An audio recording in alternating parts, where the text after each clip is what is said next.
Here is Kampung Arab or Arabian village. The legendary village is located in Sunan Ampel Islamic religious tourism area, and it is basically a place where culture, economic center, and multicultural society come together. As the name suggests, there is a large Middle Eastern community there that forms acculturation with other local communities.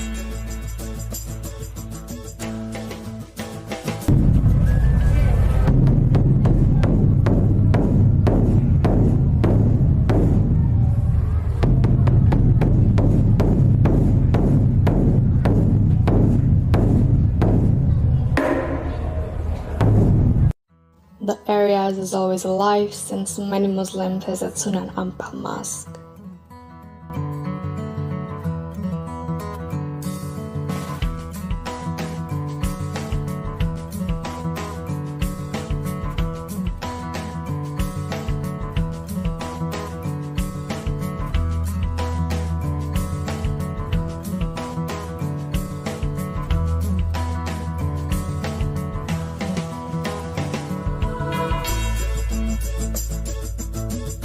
Not to mention, Middle Eastern taste and specialties can be found on every corner of the village.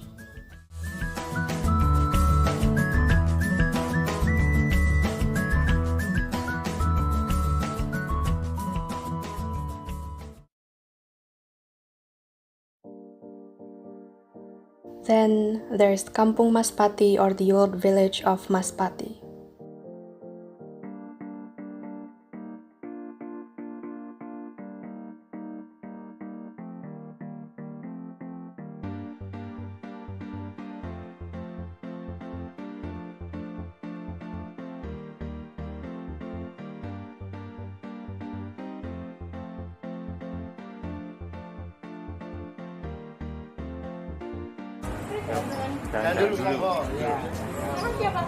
Many old, ancient, and historical buildings are maintained here.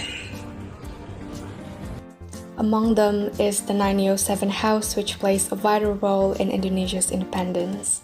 Also, many traditional and historical objects are still kept.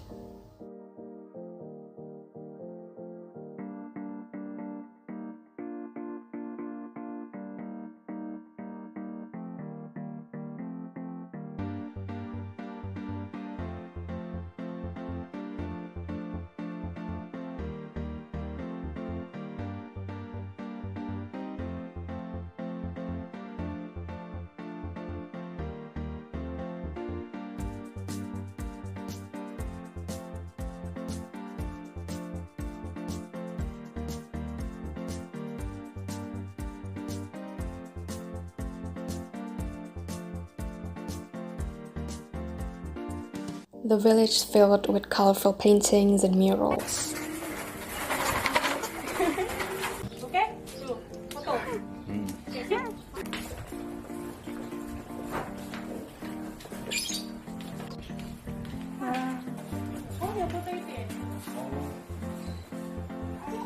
It's surrounded by plants and green scenery as a form of eco-resolution of the village.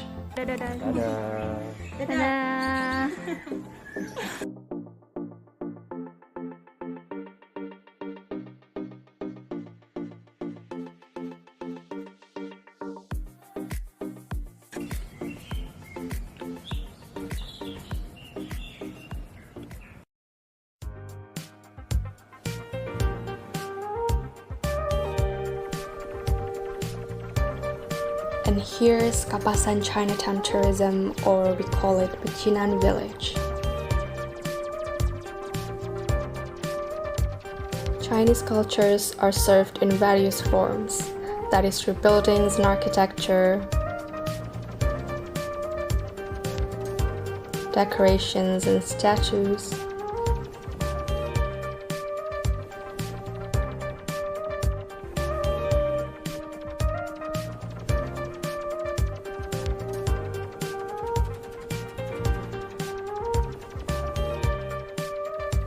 and of course, original culinary delights.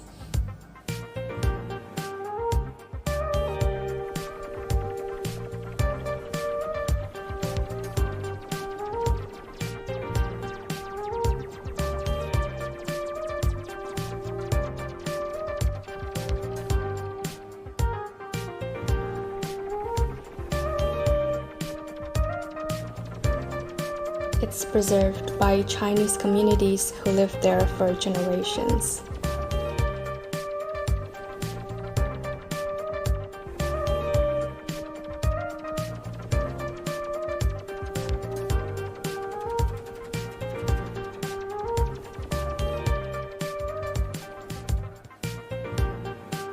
You'll find the streets that's beautifully decorated with oriental ornaments and murals, and all those depicts welcoming and rich Chinese culture here.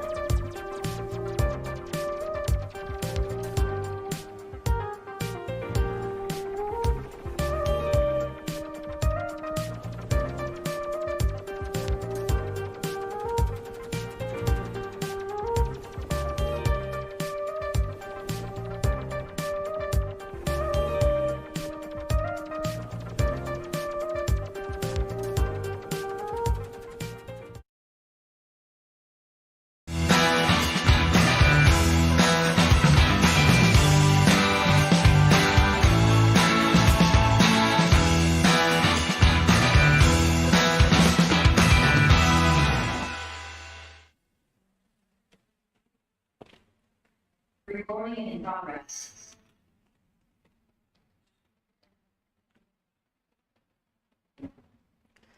Good afternoon, ladies and gentlemen. Welcome to Unesa Samba State University Joint Course 2022. I am Melly. I will be the master of ceremony of today's event. So, before we start our activity today, there will be some rules that participants must be obeyed during the event today. The first one is please rename your Zoom username based on the name that you used in the registration form. Second, participants must mute the microphone during the session unless the moderator asks you to unmute your mic. Third, you may fill out the presents in the beginning and the end of the session.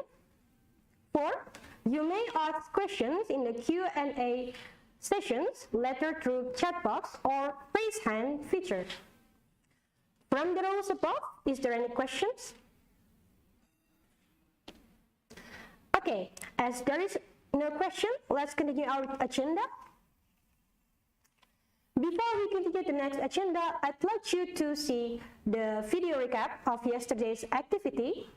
Enjoy the video. Cak ayo cak sopo gelem melu aku. Cak ayo cak golek kenalan sayu. Feel it? Can you feel it? Whoa, yeah. Whoa, whoa. Can you feel it? Can you feel it? Oh, yeah. 준비하시고 쏘세요. That I like that. 기분 좋아, baby. 흔들어줘 우위 아래로. 1, 2, 3 to the 4. That I like that. That I like that, baby. That I like that. It's like that. That's all. That I like that. That I like that, baby. That I like that. It's like that. 야, 내가 많은 사람한테 까먹어줘. That I like that. Like that. 시간이 지나도 변함없이. That I like that. Like that. I don't care. Okay, that is a great video for you guys to recap what you have done yesterday's activity. Before entering the main session, let me mention today's activity. The first one is opening and recap video playing, which have done chat show. And then the second one is the main session, which is held by the presentation session by our great speakers. The first one is Mr. Hadian Bisma, SCOM, MCOM, will talk about how e-government contributes in a smart city.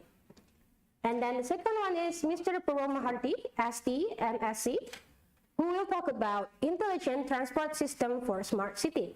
In this main session, with the great pleasure, I would like to welcome Mr. Dimas Maulana, who will be the moderator in this session. Hello, Mr. Dimas. How are Hello, you? Melly. I'm fine. Okay. Thank you. Okay. So the last one, we also have ice-breaking session for 30 minutes to refresh your mind. So before entering the session, I will let me give permission to Mr. Dimas to take over the next session. Okay. Okay, thank you, Meli. Okay, guys, once again, welcome to Unesa, Universitas Negeri Surabaya, Summer State University, Joint Summer Course 2022. Today, we are on the third day of the event. Yesterday, I'm sure you already learned about Indonesian arts, culture, and also history. Talking about the Indonesian history, especially the Surabaya history, you already know the old Surabaya. And today, we will move to Surabaya today. What you are going to learn today is about the smart city. As you know, in Indonesia, there are 8 smart cities, which is Jakarta, Surabaya, Bandung, Semarang, Denpasar, Makassar, and also Banyuwangi. Surabaya is one of the biggest cities in Indonesia in terms of the population and the infrastructure. Yeah. Today in Surabaya, we can see so many smart things, just like such as the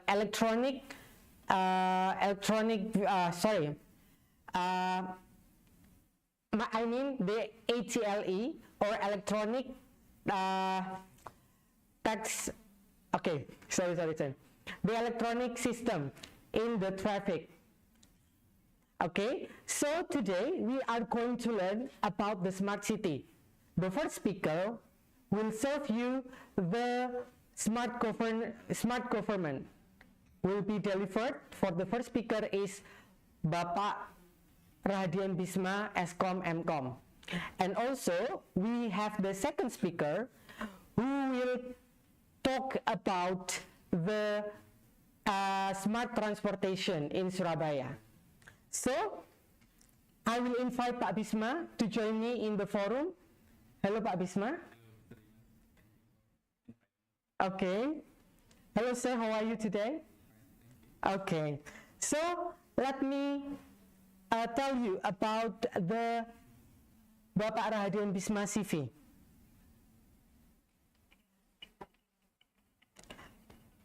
Oh, okay. So, Pak Bisma is one of the consultant in the government. So, he is the consultant for the BPKAD Pemprov Jatim, Perpusnas, Pemkot Surabaya, Pemkot Kediri, Pemkap Kediri, Pemkap Bojonegoro, and so on. Yeah, he's quite experienced, yeah, in terms of smart city. He also served as a lecturer in Information System Department, and also he is master in Information System, yeah, and his field is in governance, management, audit, risk management, and security management. You can reach Pak Bisma at rahadianbisma@unesa.ac.id. Okay, without further ado, I'll give the forum to Pak Bisma. Pak Bisma, the time is yours.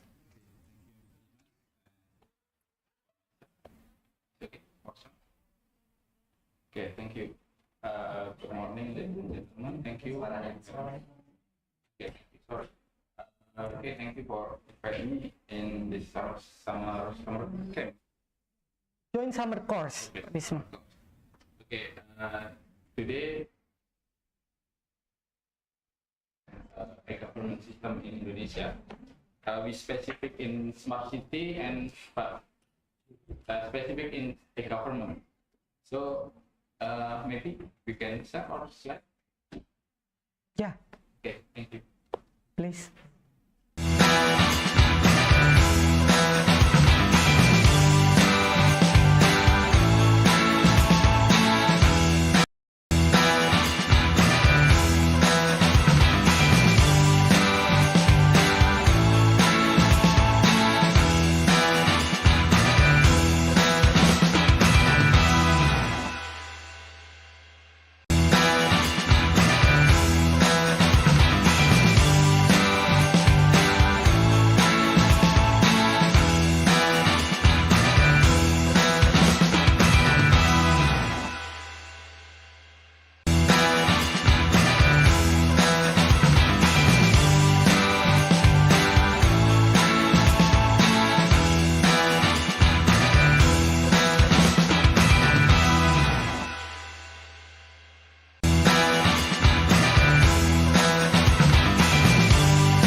Okay, welcome again.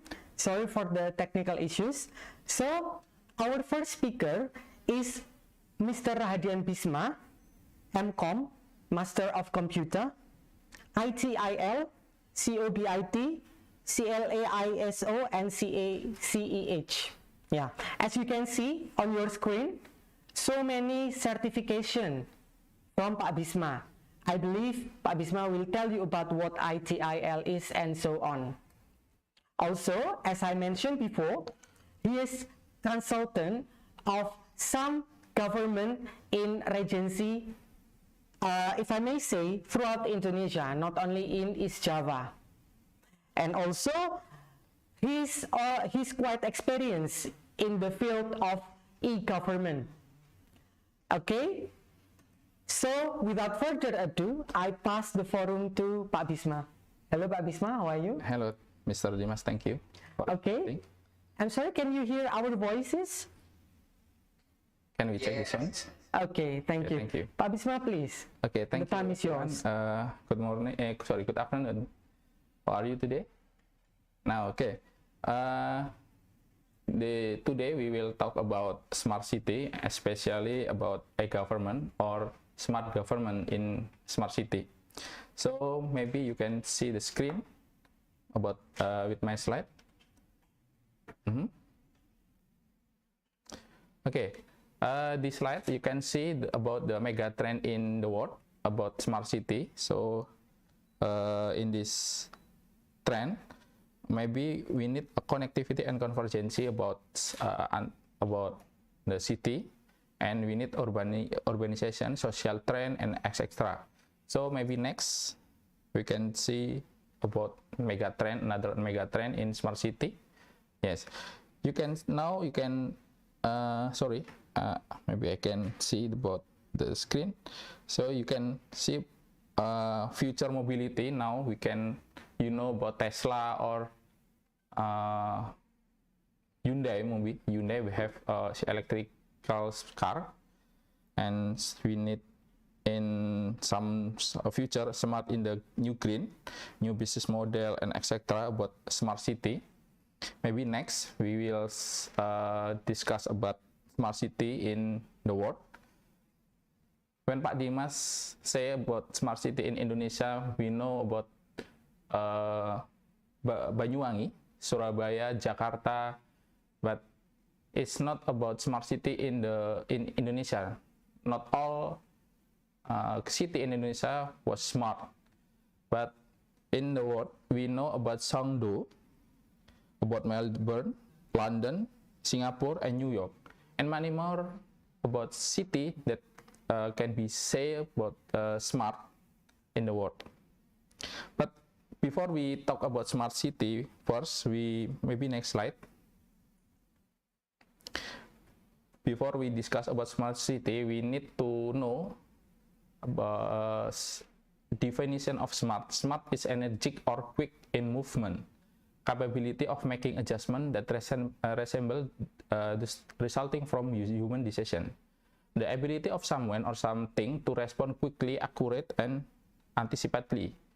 So we need a human. We have a human in city, like a human. Maybe next slide. Yes. Okay. Human need women have a sense to input the process, and the brain and heart will be process the input, and then the body part will be give the output from the to respond some input from sense, like a device or electricity, like a CCTV for input, and microcontroller or processor in computer to be processed, and monitor to be output. Okay. When we conclusion about smart city, next slide maybe. Oh, very little. Okay, the definition of smart city, we have many definition in the Google. Maybe you can googling the definition for the British standard. The smart city is the effective integration of physical, digital, and human system in the built environment to deliver a sustainability, prosperous and inclusive future its citizen or its citizen. Another definition from the International Telecommunication Union (ITU) 2014, an innovative city that use information and communication technology (ICT) and others means to improve quality of life, efficiency of urban operation and service that competitively, while ensuring that it meet and need or present and future generation with respect to economic, social, and environment aspect. And the others definition from the ISO for smart city. We have standard in ISO. Smart city is a new concept a new model which applied the new generation of information technology such as the Internet of Things, cloud computing, big data, and geospatial information integration to facilitate the planning, construction, management, and smart service of the city. So Indonesia have a program for smart city in that maybe diinisiasi apa Pak ya? To initiation from Kemenkominfo. Oh, so there is an initiation from the Ministry of Communication and Information. We have a program. The name is 1000 Smart City in the Indonesia. Okay, so the Ministry of Information and Communication initiates a program of 1,000 of smart city in Indonesia. Okay, maybe you can see the next slide. So when we next slide. So in Indonesia, smart city is a city or district because Indonesia have two definition from city. Not only city, but we have district. In Indonesia means kabupaten. City in Indonesia is kota. Slide-nya ini ya. Sorry. No, back. Okay, thank you. Innovative service, business process, human resource leader, apparatus, and society, and monitoring, responding, serving, fulfillment, and anticipating current and future need problems, potential of the city of community. Connecting and integrating about physical system, digital system, and social system. So when we talk about objective of smart city in Indonesia, improve community quality of life, city operation and service in efficiency, and city competitiveness and sustainability in the future. In Kemenkominfo or Ministry of Communication, we have next slide maybe. Okay, in Indonesia, Ministry of Communication and Information have a model. This is a model of smart city initiated by Indonesian central government, created by Indonesian Ministry of Information and Technology or Kominfo. We have three parts, including roof as a mediator, and then pillar. What is kind of pillar? Yes, pillar as a driver, and then the bottom as an enabler. When you see mediator selection on the roof, there is a culture will be to be a which of course of smart city cannot be spirit from tradition, innovation, and interaction with the culture. At each area, it will hope that smart city will continue to provide inherent culture elements. And next is driver. Driver is structure, infrastructure, and superstructure. There is a how to be government give the role of the smart city. So we need government to be in smart city from the leaders, and we need government that have responsibility and role for the smart city, especially in Indonesia. And those when you see in the enabler or the bottom, which are the resource. We need a resource and life and or ecosystem for the smart city. Okay, next slide. Okay, so when I say the government is very important in smart city, everything start from the government. All the policies and rule are made from related to the city to develop the success, how to politicize related to application, government, branding, city, or how to attract tourists, how to increase the city income, and then how to new opportunity for business, how to improve economic profit, and etc. So from this process, from the government, the output will be create a new smarter society, the new easier society, safer society, or something maybe. And smart city create a comfortable when living in a smart city. Okay, next maybe.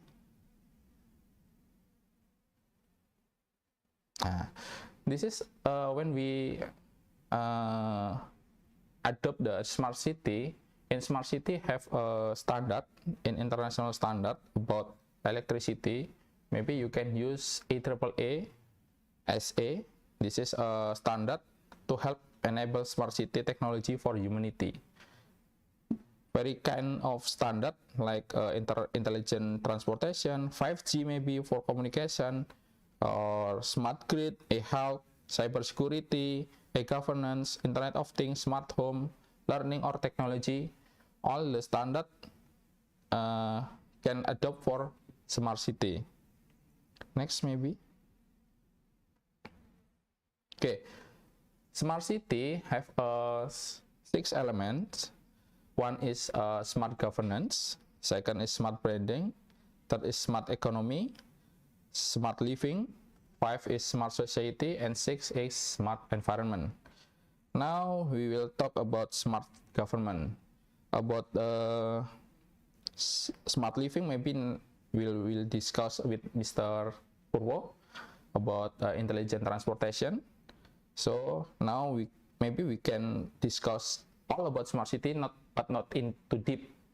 But in my specialization, I will talk about smart governance.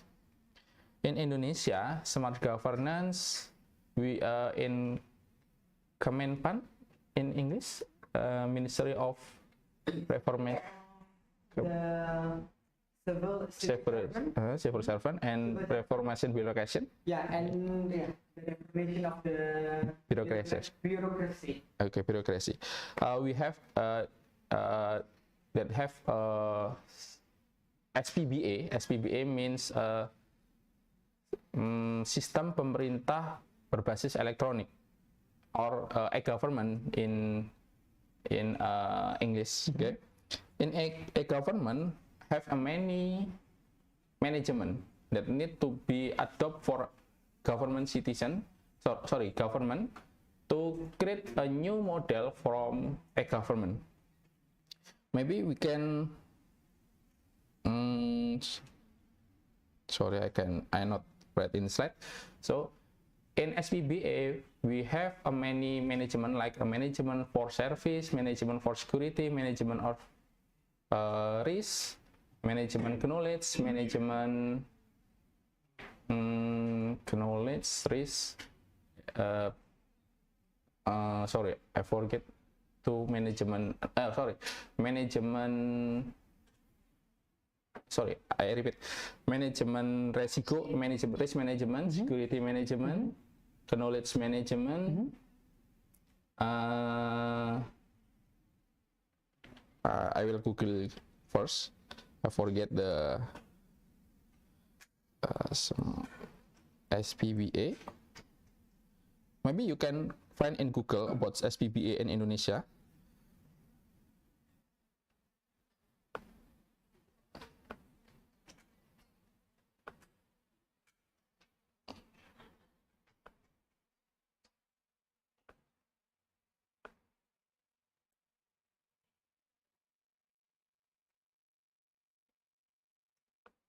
Okay, I find it. management risk management, management for information security, management data, management asset, management service, management knowledge, management change management, humans management, and the last is audit management or audit information and technology. So all management will collaborate and will create a new concept of governance. So in Indonesia, every governance berkompetisi, compete, compete to untuk menjadi yang terbaik di Indonesia di itu. Sorry, what is that? Semua pemerintah sedang berkompetisi untuk mendapatkan penghargaan tentang SPBA terbaik. Oh, okay. So all the regional government, it means what Pak Bisma said is the Regency and Sinti government from the Regency are compete, to get the award for the best SPBA or government, for e-government. So the Regency that wins the award will be that will be a prestige for that city. Yes. Yeah. Thank you, Mr. Dimas. So all government compete to have award from the Ministry of Servant.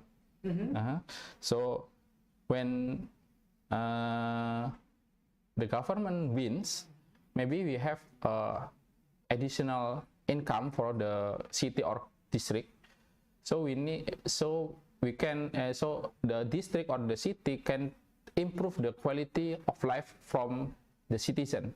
So because the award, the smart city will be grow, and then the citizen akan merasakan hasil dari pencapaian smart city atau government yang dihasilkan oleh pemerintah tadi, Pak. Okay. So when a city wins the award, the citizen of that regency will feel the improvement of their quality in the governmental. Okay, Pak Bisma, speaking of the award, what was the last city that wins the award? In Indonesia,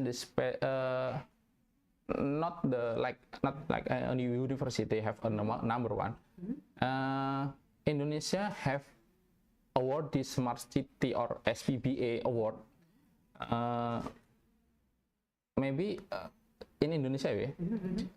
Ketika sebuah kota atau daerah itu memenangkan sebuah smart city atau sebuah SPBA, itu mereka dapat dikatakan bahwa kota itu sudah mengimplementasikan keterbukaan publik, mengimplementasikan bahwa mereka itu sudah berubah menjadi governance 5.0 or governance 4.0.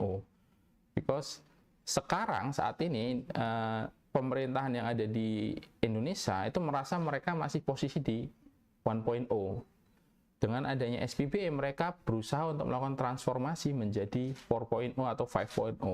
Jadi mereka di situ ada proses reformasi birokrasi, keterbukaan publik, kemudahan layanan dengan menggunakan adanya kemudahan layanan akses digital atau kemudahan masyarakat dalam memberikan akses publik, misalnya tadi keamanannya lebih terjaga dari data informasinya macam-macam seperti itu. So, what is the last city that wins the award? Not specific for city, but in Indonesia, the government Indonesia, maybe Surabaya have a predicate to be SPBA or maybe SPBA awardee, like or Jakarta, Jabar Province, or Bandung Province, Bandung City, and then mungkin kita bisa ngerasain ya, mungkin kotanya itu sudah kelihatan cerdas, kotanya mulai kelihatan nyaman untuk digunakan, mungkin dari aplikasi publiknya, dari sisi penggunanya itu, netizennya itu sudah dapat merasakan tentang SPBA atau government itu sudah nyaman untuk mereka, bagaimana mengurus ID dengan mudah, bagaimana mengurus perizinan dengan mudah, bagaimana mengurus sesuatu yang dulunya konon katanya pemerintah itu sesuatu yang rumit menjadi sekarang lebih mudah. Itu adalah paradigma yang mungkin pemerintahan itu sudah mulai berubah di kota-kota tadi. Mungkin kalau untuk warga Surabaya yang tinggal di Surabaya mungkin sudah mulai merasakan bagaimana SPBA ini merubah kota Surabaya menjadi yang dulu yang susah mendapatkan informasi publik, sekarang apapun mudah. Okay. Seperti itu Pak Dimas. Okay. So what Pak Bisma said just now is the SPBA, transform the government in a city. Yeah, what Pak Bisma said, let's take example in Surabaya. The people of Surabaya or the Surabaya citizen already feels the difference between the old government. It means Pak Bisma mentioned that it is the government 1.0, which is all the services takes quite Traditional. long, takes quite long to process the document. Shifted to the new paradigm, which is the government 5.0, which I'm sure that everyone in Surabaya already feels about. Wow, our service is very good and very quick, something like that. So by the award that given by the Ministry of the Civil Servant and the Civil and the Bureaucracy Reformation, makes the government to be more practical, more smart, and even quicker in terms of the services. That's what Pak Bisma said. Also, our city, our beloved city, Surabaya, is already awarded, Pak, Yes. for quite several times. Not only several times, but Not only several times. in Surabaya is Surabaya itu sudah dikatakan memiliki SPBA yang bagus. Okay. Surabaya is said to be having the good, the good or best, Pak. Good. Oh, the good SPBA or Sistem pemerintah berbasis elektronik. Sistem pemerintahan berbasis elektronik or electronic based the governmental system. Yeah, Surabaya is said to have the good SPBA. Jadi logikanya seperti ini. In Indonesia, maybe Pak Dimas can help me. In Indonesia ada sebuah kota ketika sudah dinyatakan itu menjadi kota yang sudah bagus SPBA-nya, sehingga kota lain akan berlomba untuk menjadi lebih baik. Tetapi kota yang sudah dianggap bagus tadi SPBA-nya, dia tentunya tidak akan diam kan? Dia akan terus berusaha meningkatkan inovasinya di SPBA, sehingga ini akan membuat kota lain iri. Keirian ini tadi membuat kota-kota yang lain menjadi lebih berkompetisi untuk mendapatkan predikat bahwa dia sudah mendapatkan predikat SPBA yang bagus. Meskipun SPBA tadi banyak manajemen yang terdiri tadi banyak ya, sudah saya sampaikan, belum tentu Surabaya juga sudah bagus di seluruh manajemen. Tetapi karena manajemen tadi banyak kota-kota lain atau kabupaten lain berusaha untuk memperbaiki dari sisi mana yang mereka bisa untuk diperbaiki. Jadi gara-gara satu kota dinyatakan bagus, itu membuat kota lain saling akan meningkatkan. Bagaimana dia mendapatkan predikat bahwa dia sudah layak SPBA-nya. Dan itu menjadi tuntutan oleh pemerintah pusat menjadikan bahwa kota-kota lain ini ada contoh kota yang sudah bagus. Kota yang sudah bagus tadi, ayo ditiru, ayo diikutin. Apa yang bagus, silakan kalian datang dan berkunjung untuk mencontoh dan tiru.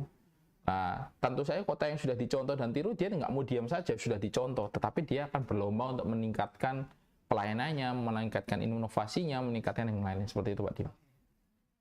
So, the city that has been awarded by the SPBA, by the SPBA or the good, at the good level of SPBA, the city will how to say, it will make the other city envy. It makes the other city feel envy about the achievement of the one city that has been awarded. Let's say Surabaya has been awarded by a good level of SPBA. And Surabaya will welcome other city to have some Copy. benchmarking to Surabaya. By doing so, Surabaya will not be stopped. Will not stop to innovate. Surabaya will always Improve. always be looking for another thing, ya Pak Bisma, Yes. another thing to improve. As you can see from the slide, there are six. If I'm not mistaken, there are six aspects. Yeah, six Yes. aspects of This is aspect for smart city, For not smart city. not for yeah, government. smart governance, smart branding, smart economy, smart living, smart society, and smart environment. Yeah. When Surabaya has been benchmarked by other cities, Surabaya will not stop. Will not stop to innovate in a way of smart city should do, something like that. Okay, Pak Bisma. Okay, thank you, Pak Dimas. Maybe we back to slide. Please. Okay, next slide. Okay, the first element for smart city is smart governance. That Pak Dimas said, or I said, smart city or smart government in the smart city is dimension is illustration. The government that implement the smartly, namely government, is enabled to change traditional pattern to the bureaucracy so as to effective, efficient, communicative, and always making an improvement, like service, bureaucracy, policy, or others. Okay, maybe next slide.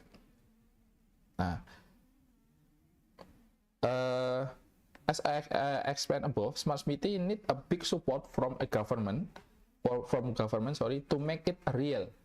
So the government must build main platform before supporting smart city in are implemented. Of course, this is require many concept, idea, aspect that must be considered. By the government, the main platform can be used as a big data to help the government against to determine big decision, someday in help or with the help of technology. Making a smart government is not easy, or they require to be integrated and interoperability between other government data. So a government planning in Indonesia, we have a planning, a finance, a financial control, a financial performance. A dukcapil is for netizen, for ID for citizen. It's okay. Netizen is for internet users. So in next slide maybe. Okay, thank you. So implementation in smart city building from a government to smart government. Maybe all the government maybe use application. Now we changed or we shift to smart government. Maybe all application will be integrated to connect to others, connect with others ministry, connect to others business, connect to others bank, or connect to others people that need the data.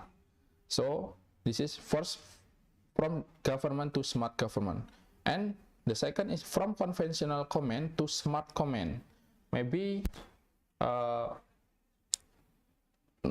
the command center, maybe you can manage traffic light, or maybe can manage the CCTV or others.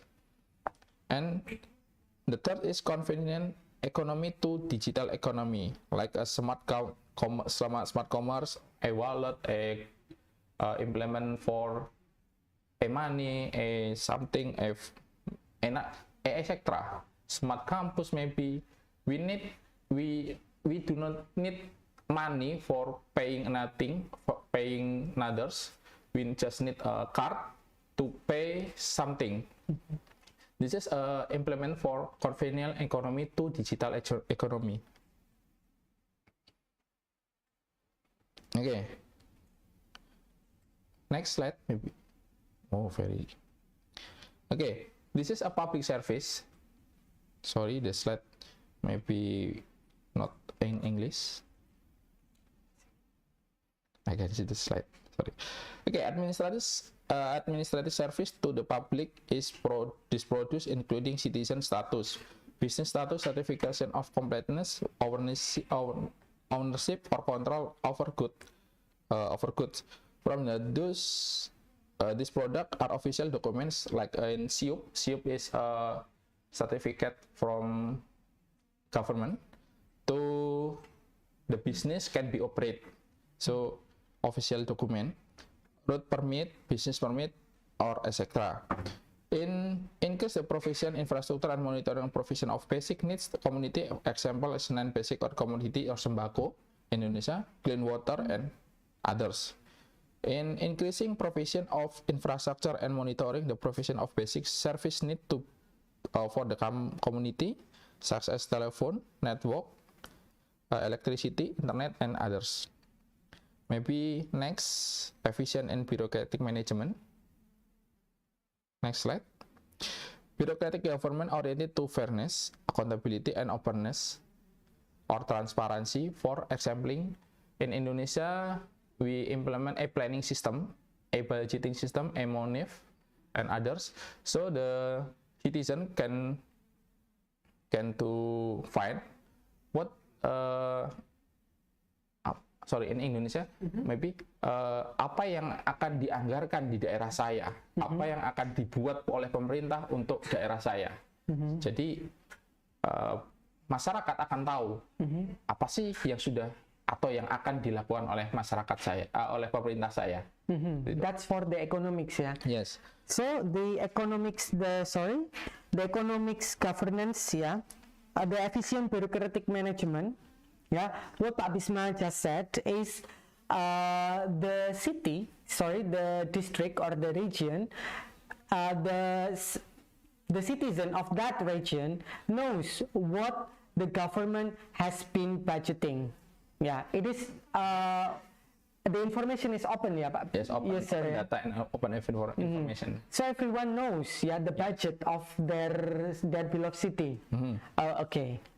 The next is development a government application to direct toward integrated and interoperability a government, or those that communicate with others are connected from application onto another. Like OPD. OPD is dinas or department in government. Like smart governments atau smart etc. So one department or other department can be connect and we can change the data or information. So the data and information can to using together and change together, and we create and make and collaborate to data. The smart government needs to support as by a CTO or COC. COC is City Operation Center, like a command center, or maybe wali kota is Mayor can be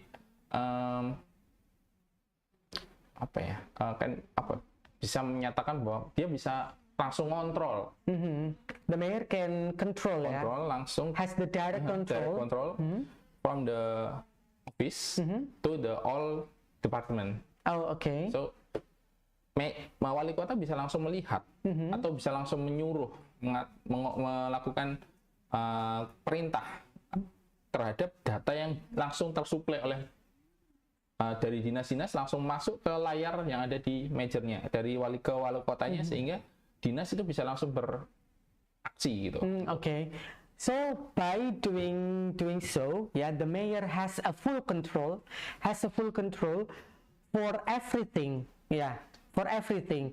Like for example, when a document from the certain department need to be signed by the mayor, yeah, the document is sent to, let's say, to the mayor's iPad or the mayor's phone, mobile phone, or even the computer. Yes, sir. So the mayor has full control, and it will cut the time to process. Yes. And it will cost effective and time effective, something like that. Okay. Next slide. This is next slide maybe. Smart government innovation. Maybe the government can have innovation like a government system, make our application or make some mobile apps for citizen to contact the government for directly contact. And then command and operation center technology, traffic crowd management, big data analytics, cloud computing, digital record, mobile apps, smart ID, and smart device. Next slide maybe. Okay. This is a example for command COC, command operation center. Next. Okay, this is smart branding, the second for smart city element.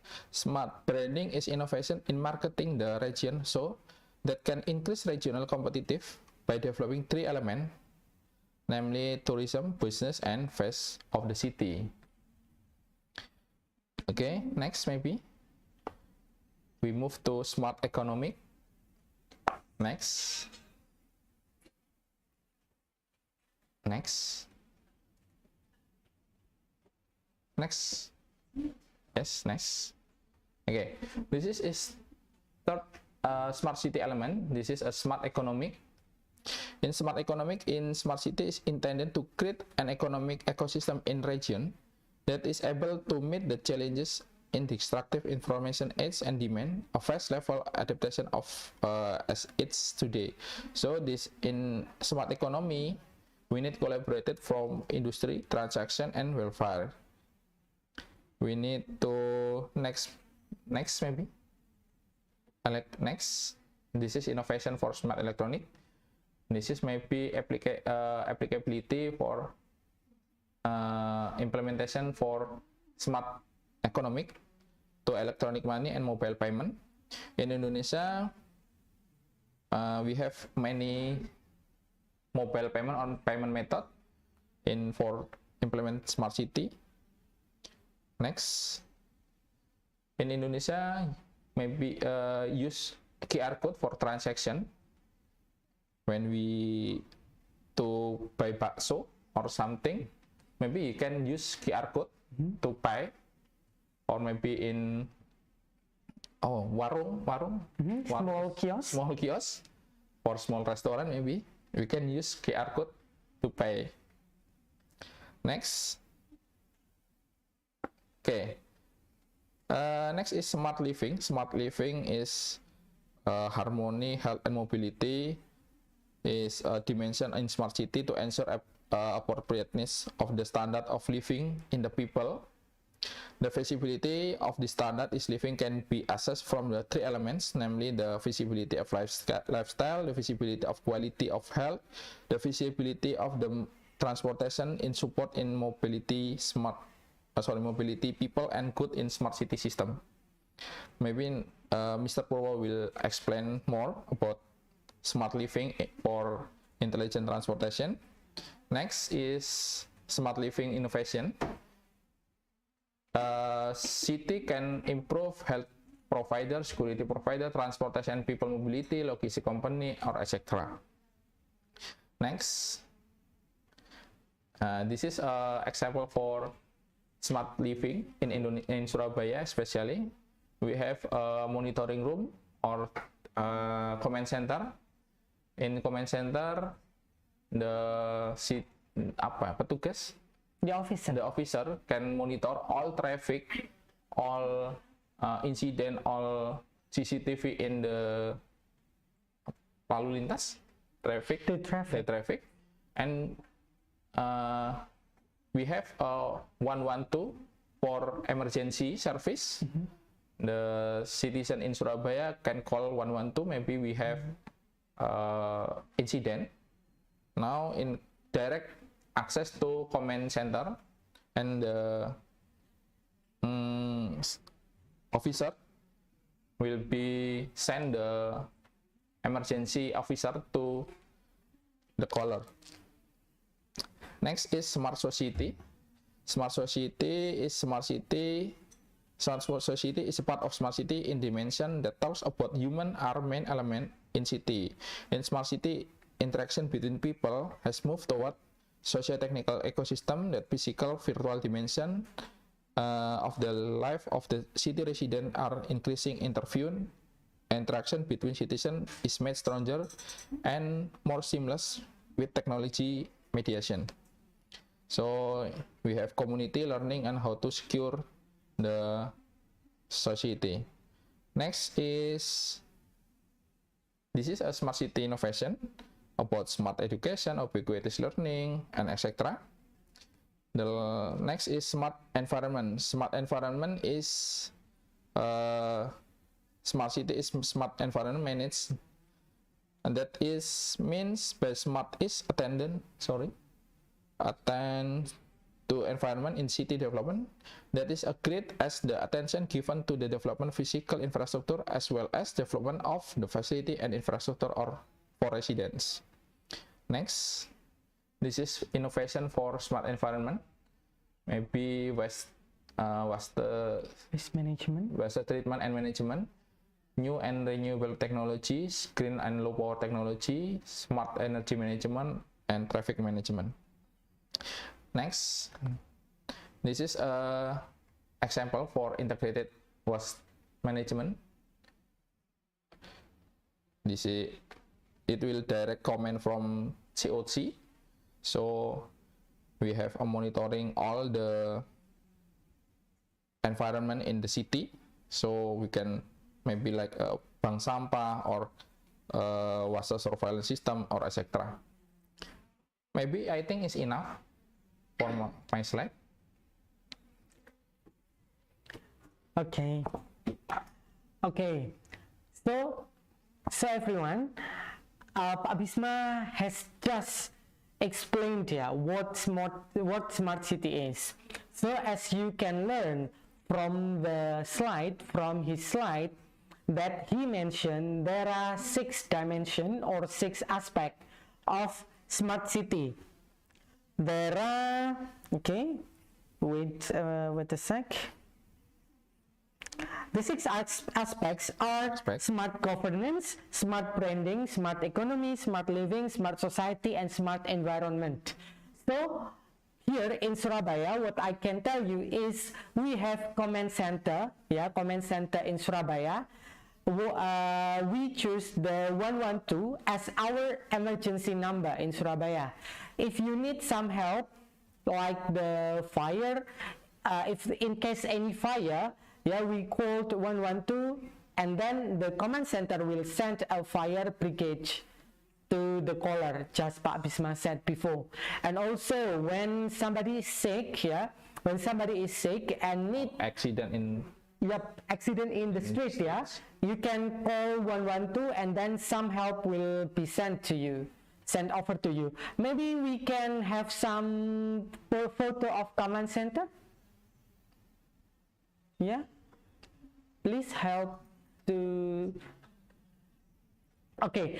Basically the command center is located in the mayor office, and also only in mayor office, or we have something else, Pak Bisma, in Surabaya? Command center ada 2. Jadi command center itu utamanya ada di gedung Siola. Jadi itu bisa memonitor seluruh traffic. Jadi di situ terdiri dari banyak elemen. Ada pemadam kebakaran, ada polisi, ada yang berhubungan dengan 112 tadi, operator, dan di dalamnya juga ada yang memang mengurusi tentang bus Surabaya. Jadi dia bisa mengatur ketika bus Surabaya itu terlambat atau bagaimanapun, dia bisa atur dari situ seluruh. Dan yang kedua adalah yang berada di ruang kantor wali kota. Di ruang kantor wali kota, beliau bisa melihat apapun yang terjadi di kota, apapun terjadi kemacetan, apapun yang terjadi di kota, dia bisa melihat. Wali kota bisa melihat, sehingga dan dia akan punya kayak red phone or maybe HT. Dia bisa langsung menghubungi ke command center. Special line ya Pak. Special line itu dia bisa langsung menghubungi dan dia bisa langsung memberikan order untuk Oke. sesuatu. Dan dia bisa juga melakukan controlling, dia langsung bisa memerintahkan siapapun yang ada di bawahannya atau organisasinya untuk langsung memberikan action di situ. Okay. So we have command center in Surabaya. We have two office of command center in Surabaya. The first one is in Gedung Siola. The Gedung Siola, we have some integrated place for as you can see on your Zoom, we have some officers there that monitor every activity in the city. And also the big screen that hanging on the wall is the CCTV, the CCTV from all over place in Surabaya. This is 24 hours monitor. Yep, 24 hours. 24 hours. We have the monitor won't stop only for a days. It always live, 24/7. Whenever accidents happened or any traffic or any natural disaster, just like the flood or maybe some fire, in case of fire, or anything, any kind of accident, we will monitor. Also, in Surabaya, we have a radio, We have a radio we call Suara Surabaya that everyone can contribute to the city. The famous thing that we can proud of is when there is a theft, for vehicle theft, every citizen can call to the Suara Surabaya and they can monitor the position and the lost vehicle can be found within hours, not days, and hours. Suara Surabaya Radio is maybe The smart living, can we? smart society. Oh, smart society. Salah satu bentuk dari smart society yang terjadi di Surabaya. Jadi itu adalah bagian dari kepedulian masyarakat Surabaya terhadap kotanya, sehingga apapun yang terjadi di kotanya dia akan laporkan ke radio itu. Dari radio itu dia tidak berdiri sendiri, Pak Dimas. Jadi dia berdiri mengatasnamakan banyak aspek, elemen. Jadi dia juga bisa menggabungkan ke kepolisian, menghubungkan ke pemerintahan juga. Dia bisa memberikan hubungan ke bisnis juga, ke PLN, ke air atau apapun. Sehingga itu adalah bagian dari terjadinya smart city di Surabaya dalam bentuk smart society. Jadi society-nya sudah mulai smart. Jadi dia mulai peduli terhadap lingkungannya. Jadi seperti itu. Dan mungkin salah satu bagian yang ada di Surabaya menurut saya sudah cukup smart. Di Surabaya ini punya respon time yang cukup kecil. Bila dibandingkan dengan kota lain untuk pemadam kebakaran, mereka punya respon time selama 7 menit, Pak Dim. Dan itu jauh dari yang sudah ditetapkan di internasional. Kalau di internasional itu ditetapkan respon time terhadap sebuah kebakaran itu adalah 15 menit. Sedangkan di Surabaya mereka berani mengimplementasikan dalam 7 menit.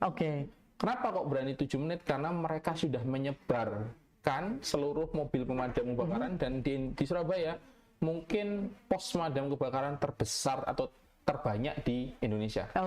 Hampir di setiap kelurahan atau kecamatan mereka memiliki pos pemadam kebakaran. Jadi itu membuat Surabaya itu dikatakan smart. Kenapa? Karena mereka sudah interconnected. Ketika terjadi kebakaran dia sudah akan join. Dan yang lebih lucu ya, mungkin ketika saya katakan lucu, kenapa? Ada keterpaduan antara dinas. Tadi ketika ada kebakaran, mobil pemadam kebakaran akan datang, tetapi di belakangnya Pak Dimas, itu yang lucu adalah mobil-mobil tangki yang biasanya digunakan untuk menyiram air.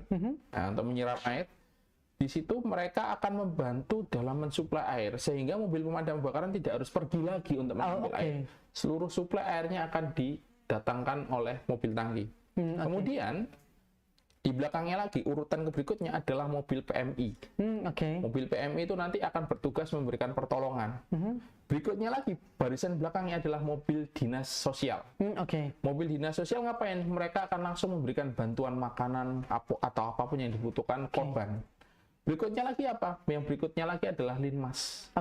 Linmas itu nanti dia akan membantu mengamankan lingkungan, memberikan perawatan atau pendampingan psikologi, dan yang terakhir adalah mobil dinas bak sampah ya, truk sampah untuk apa? Untuk membersihkan bekas kotoran kebakaran. Okay. Okay, Pak Bisma. Maybe I will come back to you. Yeah. Okay.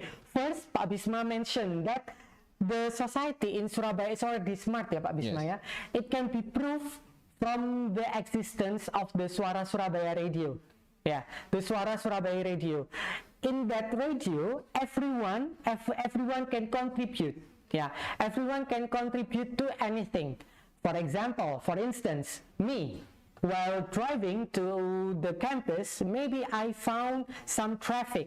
Yeah, I can call to Suara Surabaya and I report there is traffic in the street. And when I already called, I report to the Suara Surabaya radio. They sent a police, ya Pak Bisma, ya, a police or the Dinas Perhubungan, or you can say the transportation department, ya. 112 comment center. Oh, or the comment center, yeah, will be sent to you, so the traffic can be reduced, something like that. Yeah. Also, what Pak Bisma said, yeah, we take example when an accident happened in Surabaya. Let's say the fire, yeah, the fire. When you call, yeah, when somebody called the 112 or 112, the comment center, yeah. There are several departments, yeah, several units that send to you. The first one is the fire brigade, yeah, the fire brigade, yeah, and the second one is the water supply, yeah, the water tank. The water tank is the water tank jobs in daily basis is to water the plants, yeah, water the plants around the Surabaya. And the third one is the Ambulance. The ambulance or the Red Cross, ya Pak Bisma, ya, the Red Cross. So whenever, when somebody get hurt, yeah, they can be cured, yeah, they can be cured within no time. And the fourth one is Mobil dinsos. the fourth one is the vehicle from the social department. Social Yeah, the social department. And the last one is the Linmas, or the, what is Linmas in Indonesia? public safety. Oh, the public safety. Pelindungan masyarakat. So, as you know, when accident happens, usually people get, some irresponsible citizen will steal something from your home, because everyone is panic, so they leave their home without any guard, without any guard. So the Linmas, the public guard, the public safety guard are coming to your home. Pak Bisma also mentioned that our response time in command center is only 7 minutes, only 7 minutes. This is far beyond the international standard. The international standard for the public response time is 15 minutes. 15 minutes. Wow, that is very proud of. I'm a proud of Surabaya citizen. Okay, so I think that's what Pak Bisma shared to you about the smart city, especially for the smart government. So everyone, I want to ask you, from one of the students from Samar State University, can you share what is your city like? Is your city can be considered as smart city? Anyone to volunteer? Anyone, please? From the Samar State? Okay. Mungkin apa yang diharapkan dari kota yang smart? Oh ya. Okay. Okay. Please, Jane Kruta. Yeah. Hello, Jane. Can you hear me? Can you turn the camera on and unmute yourself? Can you share which city do you live?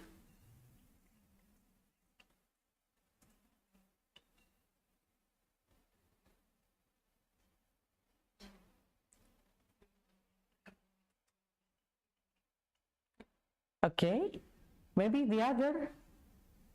Oh, okay. Okay, please, Jefahme, can you unmute yourself and tell me a little bit about the city that you live in? Mungkin bisa diimplementasikan di Surabaya. We can discuss, yeah, we can discuss so that maybe what happened in the Philippines can be implemented in Surabaya. We can discuss. Hello, Jeffa, can you hear me? Hello? Hello, good afternoon, everyone. Hello, Jeffa, how are you?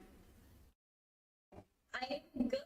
Okay, yeah, it's very nice to have you here. Okay, Jeffa, where do you live? I'm in here.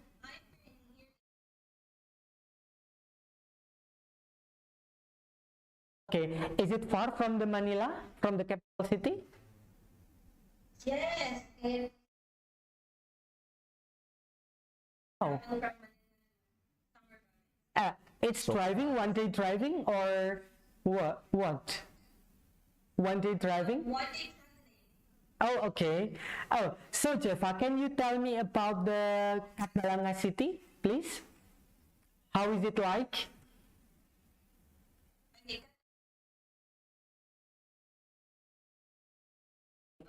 yeah.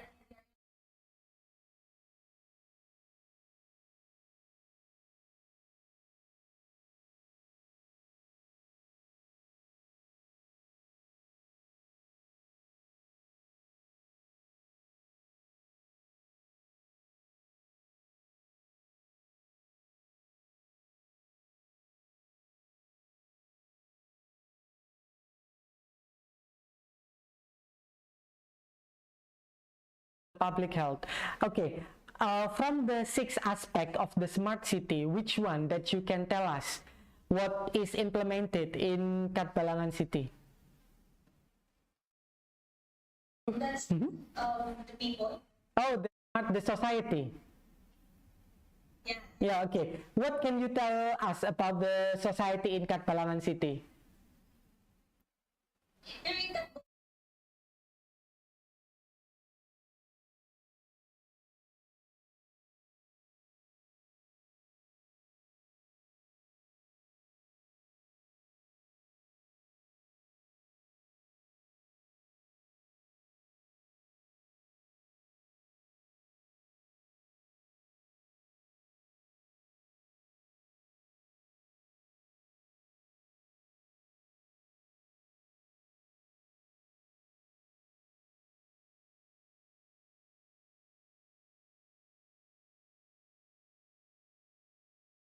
Okay.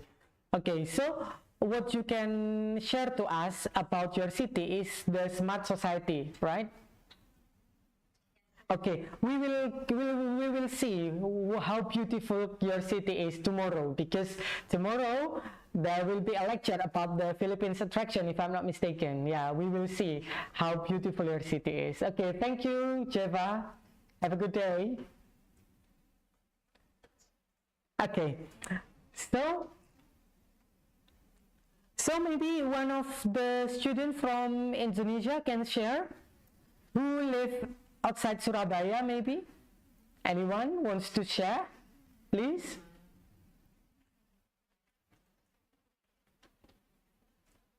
Anyone? Any volunteer? Oh, okay. Please, Gian Firdaus. Hello, Gian, can you hear me?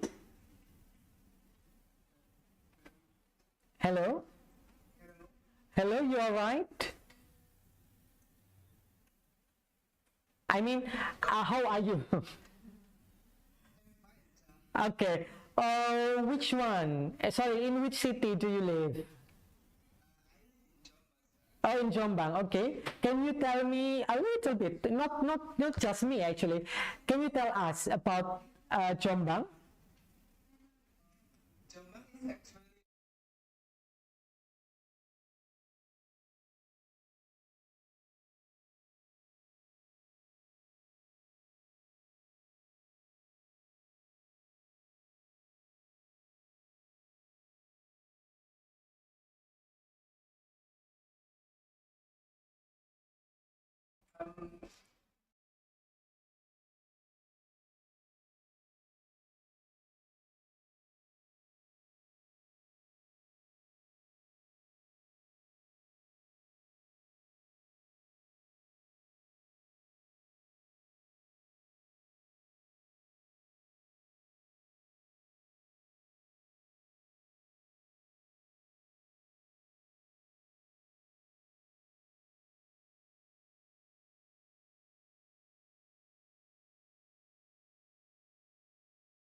do you mean by SIM card? Do you mean the driver's license?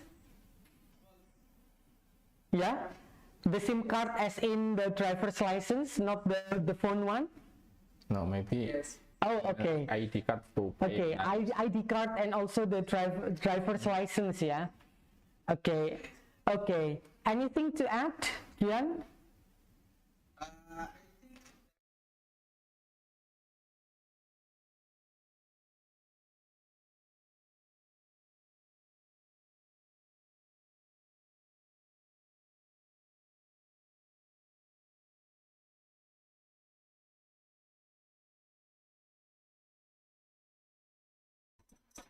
Okay, okay. Okay, Gian, thank you. Thank you. Please have a good day. Okay, so everyone, that is about the smart city, yeah, especially for the smart government and smart society that we already talked about and discussed about. In the next session, we will have the smart living, which is delivered by Mr. Purwo Mahardi. He will talk about the intelligent smart transportation system, and he also transportation avid, yeah. Maybe we can share much about the transportation in general and what it should be. Okay, I think for the first session is done. Yeah, maybe I will come back to Melly. Come back to Melly.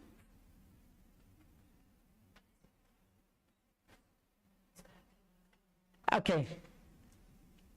Okay, so for the next session, I will give some hint, yeah, some hint about it. We will talk about the transportation system. Please, we can discuss, yeah, what is your expectation, yeah, for the smart transportation is, yeah.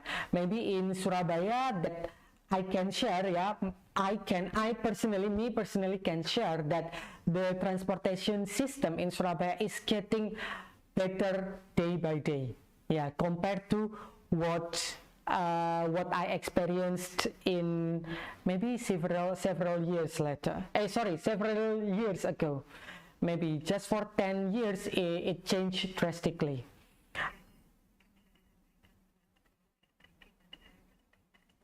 Okay, so for the next session, before we have the recess, we will have some ice breaking.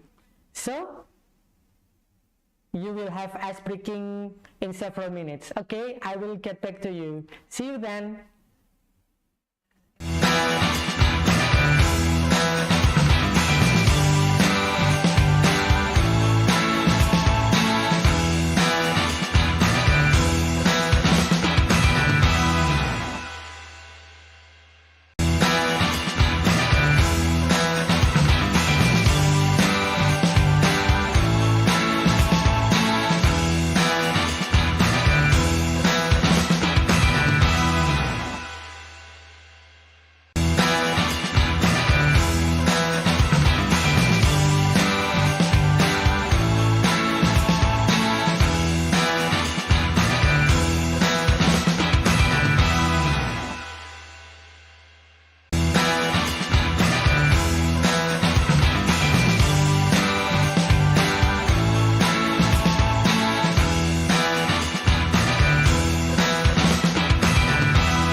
Okay, welcome to the ice breaking session. My name is Nadia Nurfaiza and I will be leading the ice breaking session for today's joint summer course.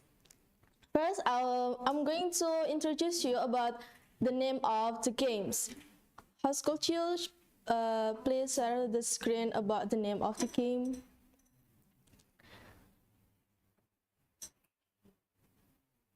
So, the title of the game is Remember Me.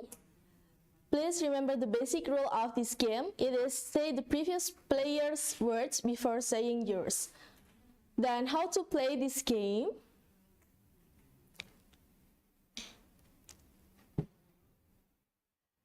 There are 8 steps to play this game. First, think about random words. And second, the host or me will choose a person to be a first player. And the first player should say his or her word.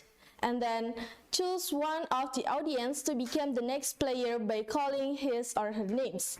The second players should say the previous player's word, and after saying all the previous player's words, he or she spoke theirs, and repeat step 4 until 6. Remember, your words should make sense related to the previous word. Is there any question from the rules of this game?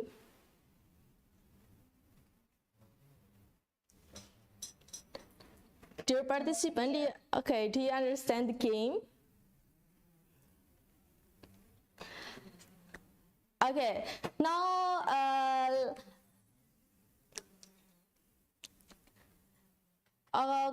there are one question from the chat box. Does it have to be English word? Of course, it has to be English word because we have friends from Philippines. So let me just choose one of the participants. Okay. Christine, can you hear me? Christine, can you hear me? Yeah. Okay. Now you can think one random words, and then you can say it, and then you can choose the second player to continue your word.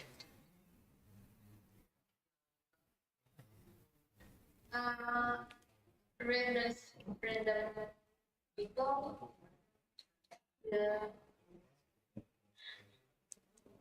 Okay, do you understand the flow of the games?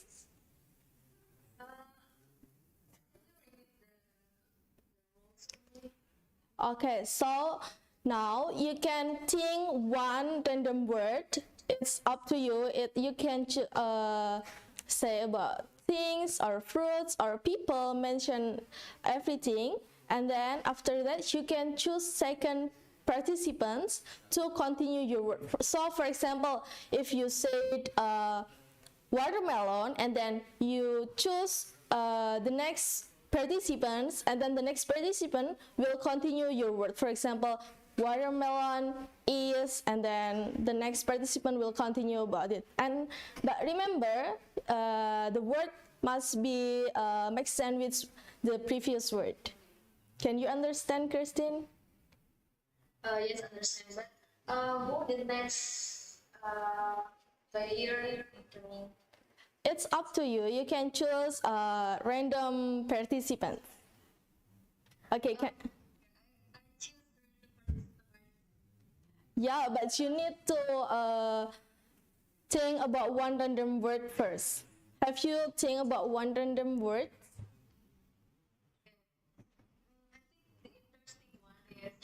Maybe. Excuse me?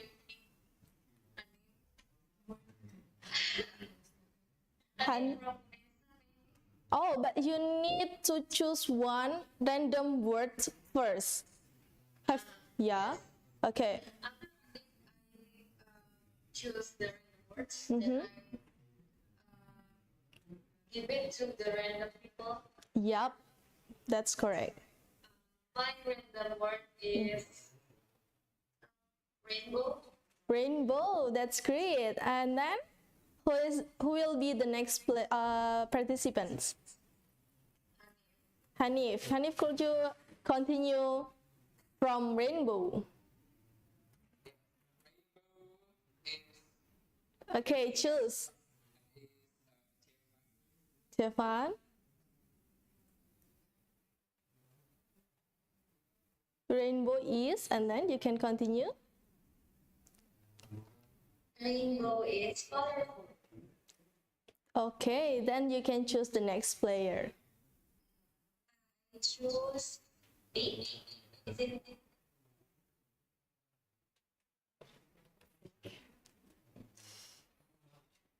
Whose player do you choose?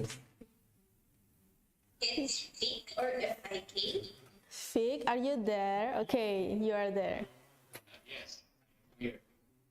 Mm-hmm. Colorful.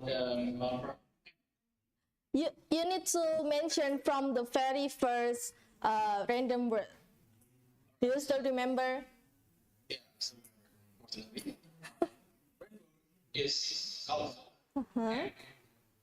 Okay, rainbow is colorful and Maybe for the next for the next person to mention this word is Pedro. Petro, are you there?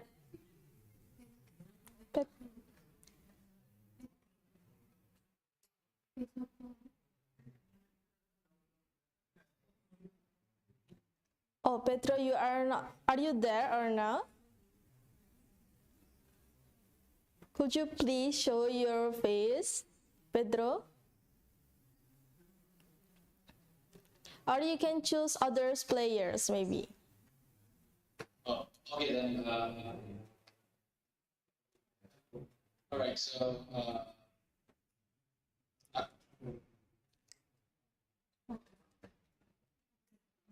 Aga? Okay. Do you still remember the first word? I can't hear what you say before. Would you like to repeat what the word? So the first random word is rainbow, is colorful, and The word is just. just.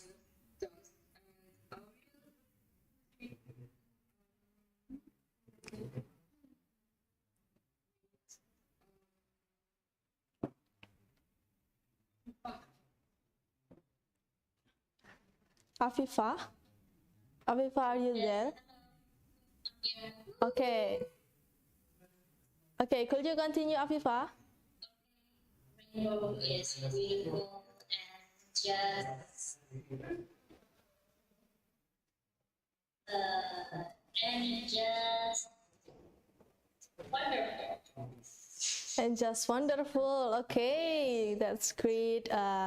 Word. Choose the next player, please.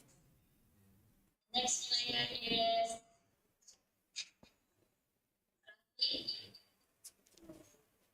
Roughly, are you there?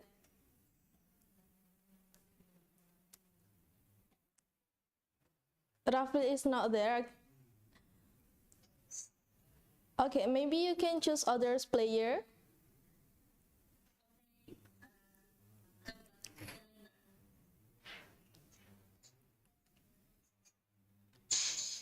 Selena? Elena? Elena, are you there? Come on everyone, you can turn on your video and then we will have a break after this. next is here. How about David?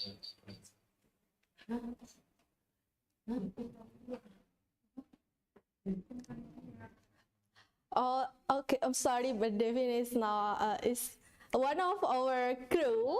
Maybe you can choose. We can choose Hirman. What about Hirman?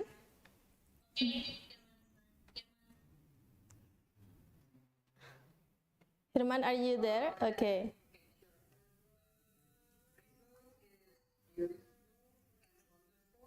Mm-hmm. Wait. Could you please repeat again? Rainbow is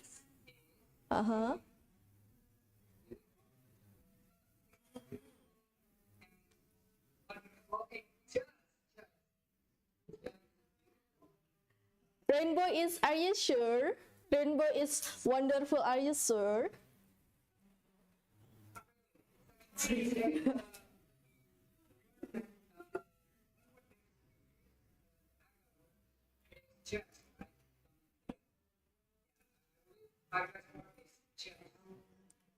Okay, everyone, do you think Hirman is correct or no? Yes or no? Incorrect. Incorrect. So yeah, Herman is incorrect. So what is the correct sentence for the first until the last sentence? Until the last word. Sorry.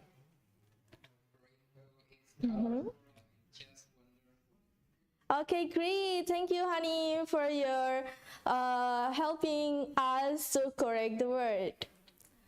So now you guys have 50 minutes to have a break, for maybe to pray or to grab a food now, and then after that we will come back in maybe in 5:40. Thank you so much.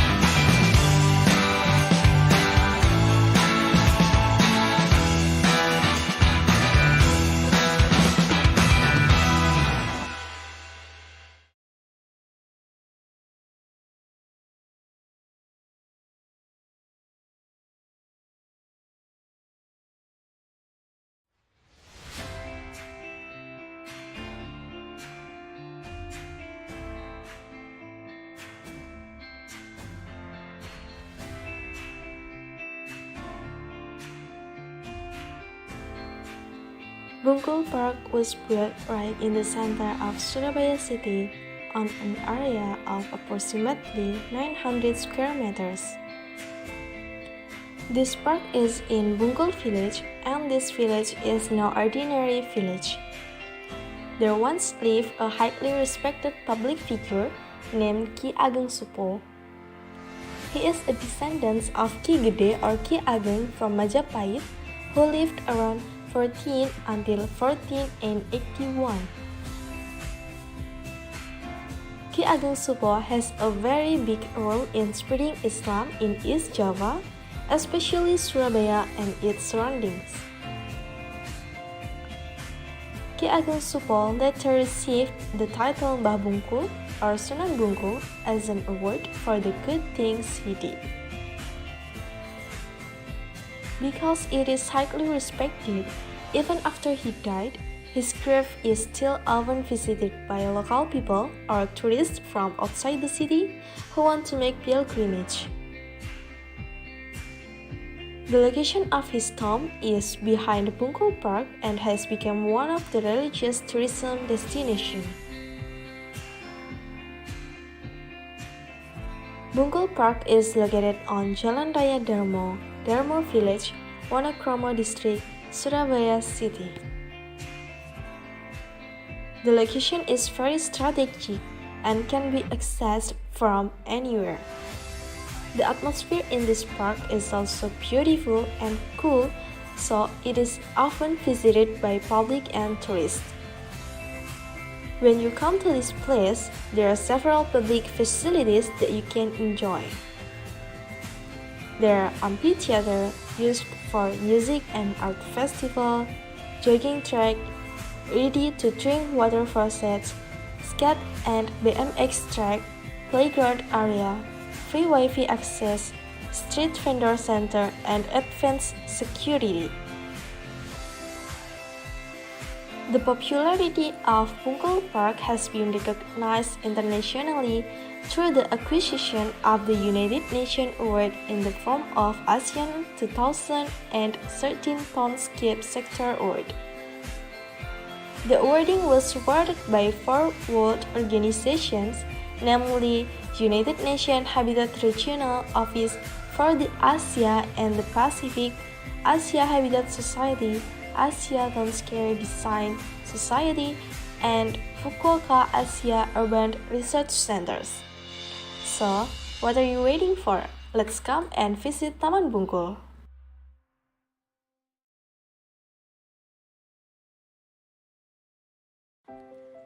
A monument and a small park will put in Surabaya, the capital city of East Java province in Indonesia, to symbolize the strong and many-year relationship between Indonesia and Korea, and also to pray for world peace. The park was built in 2010 on land that was provided by the Surabaya city government. The project itself was funded with public funds appropriated by the governments of Korea and the Korean Association of Surabaya. The park is known locally as the Taman Korea, which literally means the Korean Park.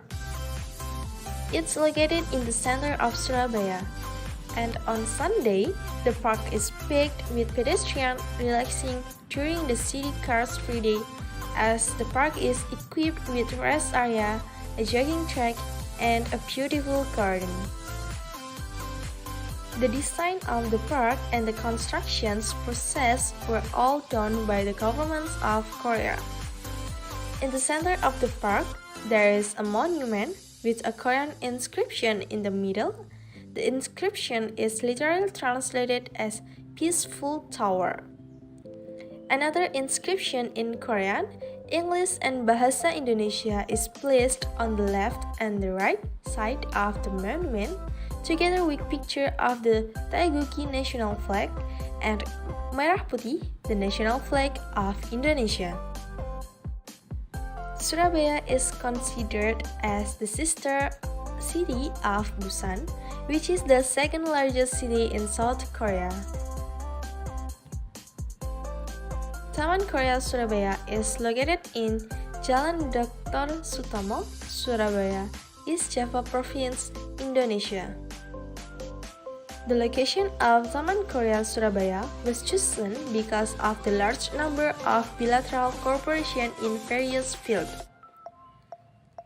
This park may be small in size, but it has made a big contribution to the city as one of the city's green lungs, and it was built as a friendship symbol. The design is popular because it gives a South Korean style feel. So, if you want to have feeling like in South Korea, you can visit Taman Korea.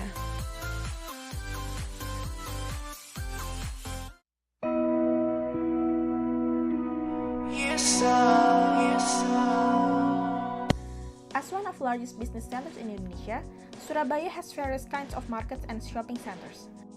A lot of economic sectors such as traditional market, flea market, street market, and supermarket until mall are spread in every side of the city. There are 81 traditional markets and 42 malls in Surabaya.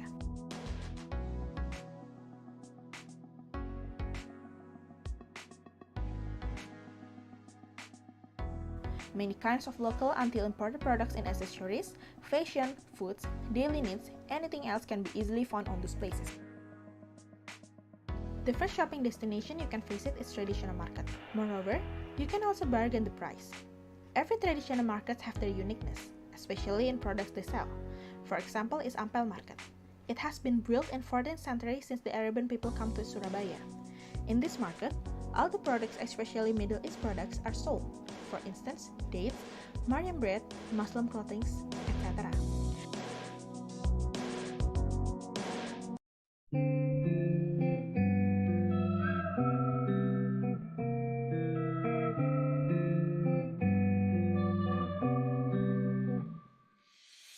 If you want to explore the night fair and culinary market, you can visit G-Walk. This place is located in Gapura Street and near the Unesa campus in Lidah Watan. You can find the other markets which is suitable with your needs, preference, and the distance. As one of shopping and entertainment centers in the liveliest area in West Surabaya, Pakuan Mall was initially known as Super Mall Pakuan Indah and established since 2003 on a site of 30 hectares. In February 2017, Pakuan Mall is officially open as the world-class shopping mall. sitting on the side of 80,000 meters squared, designed by DP Architect Singapore for its luxurious design. Strategically located with easy access, Pakuan Mall is providing one-stop place to serve modern life, including shopping center, variety of dining options,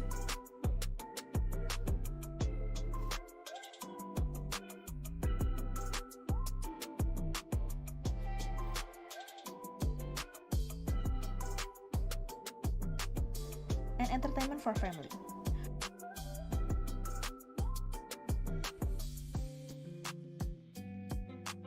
Pakuan Mall also provides convention center, ballroom, and multifunction atrium to host various events, such as concert, promotion, live performance, or the company gathering. Pakuan Mall also has been known as the largest shopping center in Indonesia.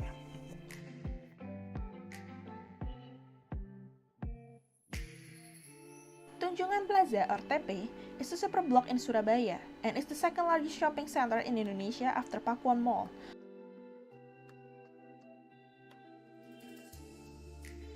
Which houses more than 500 retail outlets, including boutiques, restaurants, cafes, cinemas, supermarkets, and children arcade center. It has 6 main buildings, which name TP1 until TP6. The Tunjungan Plaza takes all your items off your shopping list in one massive building, so this place is the best place to find a lot of branded products.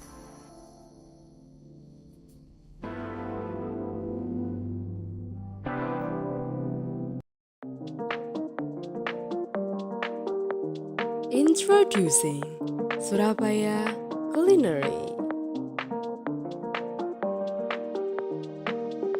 The first is one of the legendary culinary delights in Surabaya, namely Sate Klopo Ondomohen Bu Ase, which is located on Wali Kota Mustajab Street, number 36, Genteng, Surabaya. This place is very famous among the people in Indonesia.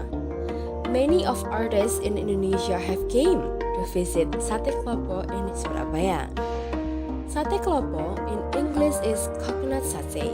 It's called coconut satay because the meat is marinated with peanut sauce and grated coconut before grilling, then served with red onion, fresh ground chili, peanut sauce, and soy sauce. Because it is coated with coconut when making it, it makes the texture very soft, well marinated, and the coconut is not overpowering. Instead, it gives a savory impression when chewing the satay. Sate Klopo costs 24,000 rupiah for one serving. Now, we move to the second destination, Lontong Balap Pak Gendur. It is located on Mansion Professor Dr. Mustafa Street, number 11, Pacar Keling, Tambak Sari, Surabaya. Lontong Balap Pak Gendur has been started since 1956 by Pak Gendur. This place served lontong balap and scallop satay. This business is now continued by his children and has 2 branches in Surabaya. One portion of lontong balap consists of pieces of lontong, fried tofu, bento, and sprinkled with a lot of bean sprouts.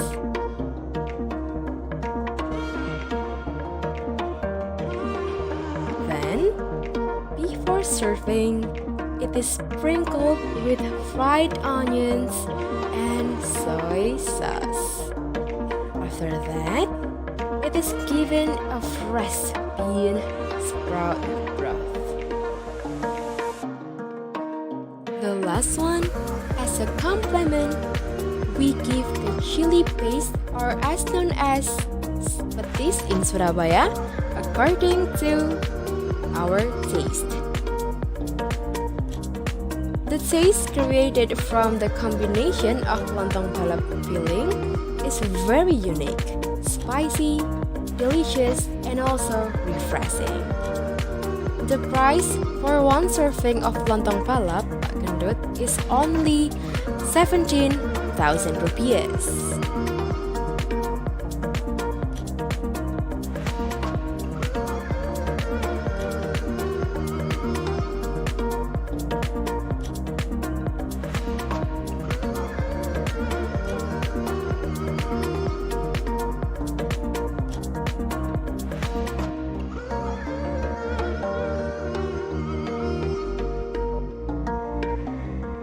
The next special food is rawon setan. It is located on Embong Malang Street, number 78, Genteng, Surabaya. Its name is rawon setan because the place is open until the early in the morning. This place is very famous in Surabaya and also in Indonesia. So, many photos of artists who tried rawon setan in this place are displayed on the walls. Rawon setan is served with a portion of rice, raw bean sprouts, and sambal on the side. And many side dishes are available such as salted egg, fried beef lung, crocodile, and many more.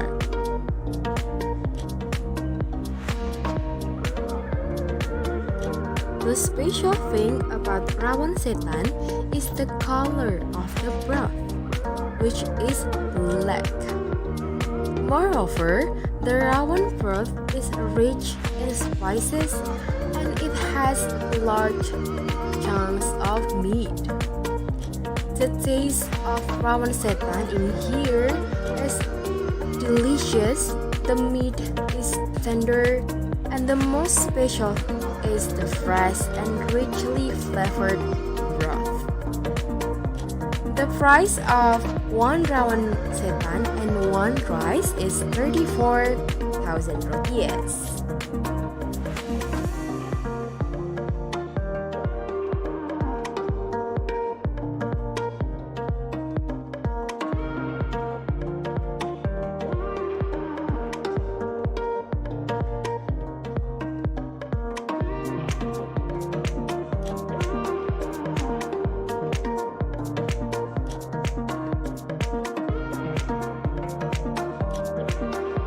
The last special food that we want to introduce is rujak cingur. It is located on Maspati Street, Bubutan, Surabaya. Rujak cingur use beef or buffalo muscle, while fruits and vegetables are served boiled or raw. The dish is assembled and covered with generous amounts of spicy Indonesian dressing made with shrimp paste, peanuts, sugar, and chili. Rujak cingur can often be found on the roadside. Rujak cingur has a variety of flavors. There are spicy, sweet, salty, sour, and fresh, all in one. A very delicious and nutritious combination because of the fruits and vegetables. The price for one serving of rujak cingur is 12,000 rupiahs. Thank you for watching.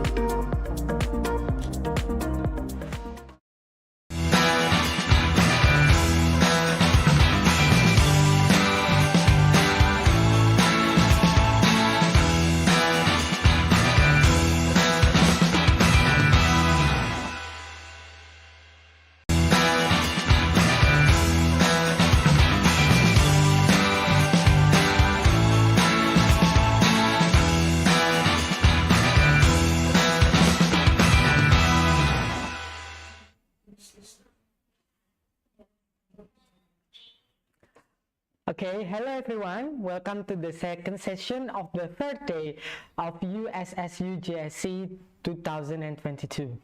Okay, on the second session, we will discuss about the intelligent transport system. who will be delivered by Mr. Purwo Mahardi. I will get to Mr. Purwo. I will invite to Mr. Purwo to the forum. Hello, Mr. Purwo. Hello, sir. How are you? Thank you, Mr. Dimas. I'm fine. I'm good. Thank you. Okay, so Mr. Purwo is one of the lecturer from the Civil Engineering Department. His expertise is in transportation. I will read the CV out to you, as you can see on the screen. First of all, he has graduated from Gajah Mada University from Civil Engineering, BSc, and then he pursued his higher education in University of Birmingham, the United Kingdom, and in the same university in Gajah Mada University, majoring in transport system in Gajah Mada University, and he was majoring in railway system engineering and integration. Also, he once worked in PT Wijaya Karya as an engineering staff, also in Ministry of Transportation, and right now he serves as Universitas Negeri Surabaya lecturer at Civil Engineering Department. His expertise is his expertise in transport, so his hobbies are cycling, traveling, and photography. I think that's related to the transportation, yeah. That you have to go everywhere, to go somewhere to get some photo. Yes. Yeah, Pak Purwo, yeah, Pak Purwo sir. Okay, so without further ado, I'll pass the forum to Pak Purwo. Pak Purwo, the time and the screen is yours. Thank you, Mas Dimas. Hello everyone, good evening. Thank you for having me. My name is Purwo, and I'm going to be speaking to you about intelligent transport system. Okay, so can we start the presentation, please? The slide, maybe. Okay, so why do we need the intelligent transport system? Basically, we have some problems with our current infrastructure in terms of transportation. Yeah. Actually, in our country, in Indonesia maybe, or in Philippines, I think we face the same problem, which is related to the urbanization. So you can see there are a lot of traffic jam in our city, especially in our big city. Okay, so next slide, please. And this traffic jam, it can cause several externalities issues, several problems, such as pollution, and then a delay, which very costly, the frustration, which affect our health and mental, and also waste, and related to safety, there are a lot of crises. Okay, next slide, please. So our government have done some major issues related to this problem in order to minimize the impact. Usually what they do is road widening, but it's just a temporary solution, so we need a further effort. Yeah, okay, next. So what is that? What is the further effort? Next, please. So our solution basically can be seen in the pictures. Yeah, this is the concept of smart city, which has been mentioned earlier by Mr. Bisma on the previous session. And one of the concepts we have here is a smart mobility. What does it mean? What does it mean by smart mobility? Smart mobility, when you move from one spot to another spot in a smart way. So today we will discuss about how smart we are. Okay, next please. Okay, what is smart transportation? Smart transportation, or in this term I use intelligent transport system, apply a variety of technologies to monitor, evaluate, and manage transportation system. Why do we do that? To enhance the efficiency and safety. Yeah, next slide please. So basically the intelligent transport system is not about just how to manage the traffic. It's not about the movement above the road, but it also about the entire system, the railway, the bus system, yeah, other transportation modes. Okay, so next please. So what do we have to arrange this system? We can use some modules, or in the ETS is the abbreviation for intelligent transport system. We know that we have some subsystem. Yeah, for example, the CCTV. Yes, maybe you can see in the next slide, please. Yes, we can. In the next slide. Yeah, this one we have several subsystem in terms of intelligent transport system. Consists of a CCTV surveillance. Maybe you can see when you drive your car, when you drive your motorcycle, you see some CCTV on the traffic. We have a variable message signs. We have also lane management, weather information, and other system. This system is being integrated one to another. They build a massive system, which namely intelligent transport system. Okay, so what can make it happen? Today we have a big issue about the IoT device, Internet of Things, and also we also have 5G, which is very beneficial to build the transportation system, especially the intelligent transport system, because this is the basis of the intelligent transport system, the IoT and the communication, which is provided by the 5G system. So next please. So what can we have? What is the main benefit by implementing the system? The first one, our transportation will be safer. How we can achieve this condition? How can I say that our transportation is safer? Because we try to reduce the use of human. We replace them with the system, we replace them with the computer, we decrease the human factor, so the computer don't get distracted.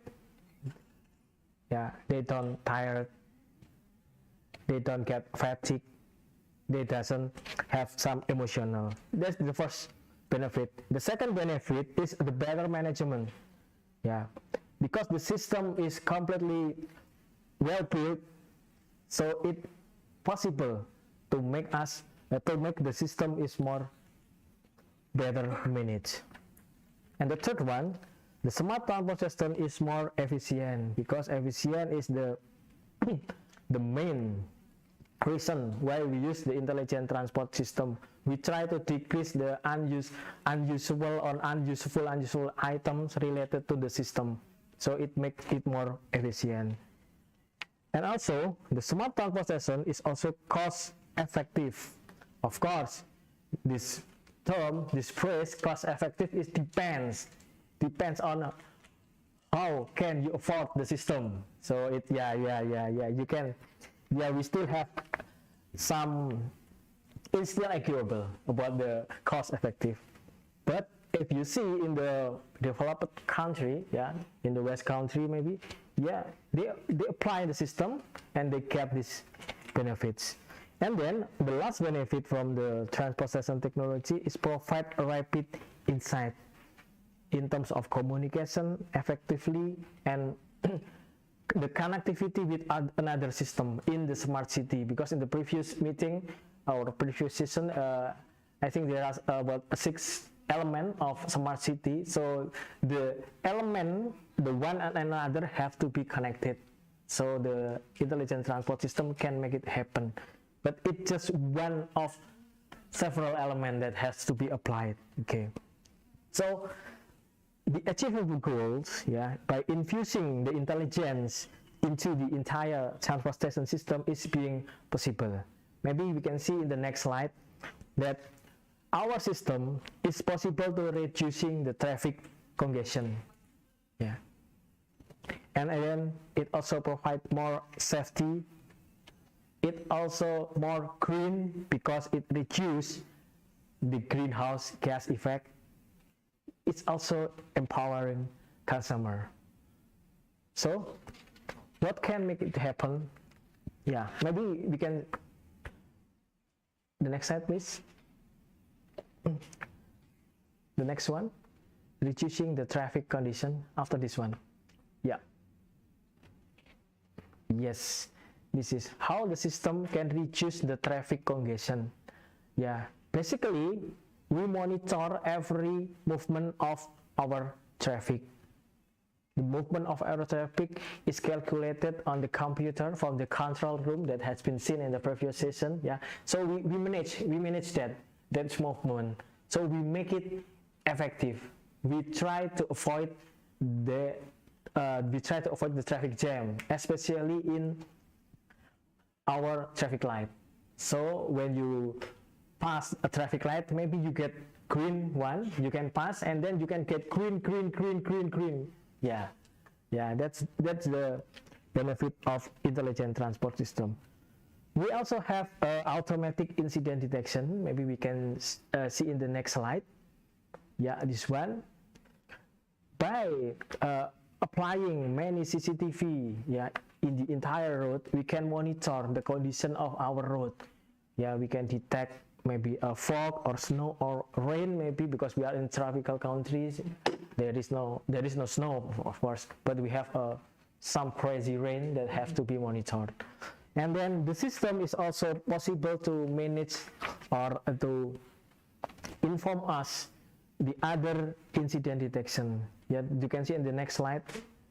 Yes, this one, the stop vehicle detection. Maybe there is one car broken on the road. You can tell the road user in what position is the car is, so they can have, okay, I have to be careful because 100 meters ahead there is a car broken. The wrong way driver detection, debris detection in our mountainous area, because debris is quite happen. And then we also have the quiet detection, cyclist detection, pedestrian detection, wildlife detection, which these are actually our constraint to the traffic movement. So we detect the potential hazard. Yeah, that's the basis is this. Okay, so in the next slide, we can see that this is the implementation of the intelligent transport system. Yeah, so we can see that the road is monitored 24 hours. So we have some CCTV, of course. So we can see that this condition of the road will be informed to the driver through a special system. For example, in Surabaya, luckily we have Suara Surabaya or A100, yeah, it's a radio basically. But we also have a system in our car, of course, the good car, the good car has, when you have some GPS, yeah, you can be informed to the system on your GPS. Okay, maybe the next one. Yeah, this system has been applied in some countries. This one I try to show in Japan, of course. Okay, the next one is, next slide please. Now this one, maybe in the west country there are snow, and then this one is called a vehicle message sign that will inform the road driver about the condition ahead, so they can be careful, they can anticipate anything that can be faced on ahead. Okay, next slide please. And this is the same one. This is in Germany. Yeah, we usually also can find this in our toll road, but maybe the sign will quite different. The information is also different. But basically, we try to inform the road user what they should be informed, what they should get in order to make a decision, in order to make they are safe until their home. Okay, the next one. So this is the situation of our control room. Yeah, this is the situation. So basically, in this room, we control everything that moves in our road. We can see the movement of the driver. We can see the traffic light. We can see if there's some boundaries, if there's some barriers in our road, so we can manage them by inform the user, inform the driver, or by inform the special agencies that will try to demolish the problems. Yeah. Okay. The next one. This is the how we try to manage our traffic light. That we put some sensors, the sensors above the traffic light, and also in our car and in the road itself. So basically, we try to make the car, the road user, the traffic light, and the road communicate each other. So we can talk. The road is talking to the driver. The road is talking to the vehicle, of course, in their own language. Yeah, we don't know. Okay. So the next one is basically the basic same. This is similar to the previous one, and also next one, please. Yeah, the next slide, please. Yeah, this one is the explanation. The scheme. We put some sensor. The sensor will inform the driver. Driver will react based on the information they have achieved. Okay. And for the next one, we try also to reduce the accident by inform the pedestrian, because the pedestrian is also a road user. Basically, they cross the road, they are vulnerable. Yeah. Okay. Yeah. So we have to protect them. We can use the smartphone, because nowadays I think who doesn't have smartphone? No. We have smartphone. Okay. So we try to use this device to inform them about their safety when they're crossing the road. Okay, next one. This is the pedestrian will be informed. Also the cyclist. The cyclist also. But this is very beneficial when we have many or cyclists. For example, in Netherlands, yeah, there are so many cyclists, so this is quite important. And then the next slide, please, maybe. For this one, this is the most familiar variable speed sign. Yeah, we use it to control speeds by lane or section of freeway, or in regular road. Yeah, in response by approaching a driving condition. So basically, when a driver read the sign, they will adjust their car speed based on the sign in order to make they safe. Yeah. But the main point is it depends on the driver itself. Do they read the sign? Yeah. Do they react to the sign? Yeah. Yes. Okay.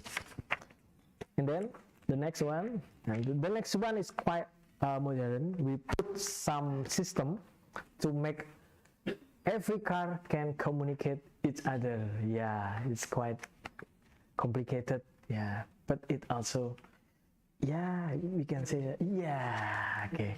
Yeah, so vehicles are able to talk to each other. So while they are traveling, so they can inform another driver. Yeah, if there is some barriers, or there is some sudden break, maybe, so the other driver will be anticipate the same one. Okay, the next one. Next slide, please, maybe. Yes, this is the scheme. What will happen when our car have some communication device, so we can communicate to each other. We can tell the other driver that in front of you there will be a crash. So you have to anticipate. Yeah. Okay, next one, next slide, please. So the other issues that related to intelligent transportation, which is applied in a smart city, is its capability in reducing the pollution. Because the intelligent transport system can actively help to reduce the air pollution, especially in the greenhouse gas emission. Yeah. Because maybe we can move to the next slide. Yes, in this slide we can see that the transportation system have a high a quite high impact on the greenhouse pollution, which is about 14%. So you can imagine that we manage the pollution from the transportation system. There is a chance to reduce the impact of the gas pollution through the transportation. So the intelligent transport system can make that happen. Okay, so the last one, what we can get by applying intelligent transport system is it's empowering consumers. Like I said before, your smartphone will be a smartphone if you are smart. Yep. Yeah. I think that's you will agree with that. Yeah. When you are not smart, it's just a regular phone. Yeah. This system is also the same one. So we depends on the how smart is the user to use the system, how they react to the system, how can they read the system. This is also the main barrier, because well, there are some people who cannot read the map. Okay. Yes. Yeah, that's our barrier. For example, Not all people can read the map. yes, yep, that can be a problem. So the next slide, please. Yeah, in this slide, we try to give you some system that has been applied in Surabaya. Of course, it's not the perfect system. Yeah, we still have to improve the system. Can we show them the real time of SNTS? Please. Is there any This is a application in Android, I think. any website? Any website? There is a website, but I'm not sure if we can open it. Oh, okay. Yep. But if you open your Play Store, maybe you can find this one on the Play Store. Yeah. Okay, this one is SSTS. You can monitor the Surabaya transport system when you want to go to. Oh, I want to go to the mall. Oh, it's quite crowded, so I try to hold. I'm not going now. Maybe. Yeah. Okay, the next one. Okay, this is the view of the application Surabaya Intelligent Transport System, the bigger one. We also have Transportasiku, or in English we can say that My Transportation. It's basically also Android application. This is more complex than the SETS because with this one you can also see the schedule of the Surabaya bus, and you can also monitor the traffic light and also monitor the driving lane. I think it's cycling lane. Yeah, we have many cycling lanes right now. Yes, you can monitor. Yup. Yes, you can monitor through this application. Okay, this is the, when you open the application, you will find this view. Basically, this is the first one is the Surabaya bus, which is a special bus, and then we have also the condition of our halte, or halte means a bus stop. Yep, bus stop we also have. And the next one is quite interesting because we have some parking location here. The government of Surabaya, I think, has built some park and ride, maybe. Park and ride. Yes, when you can park your car, then you move to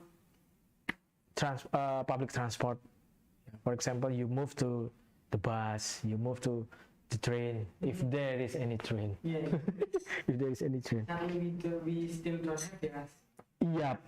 Yeah. Of course. We have to.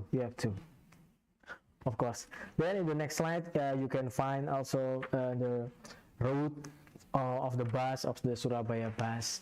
And we also have this one, Go-Bis.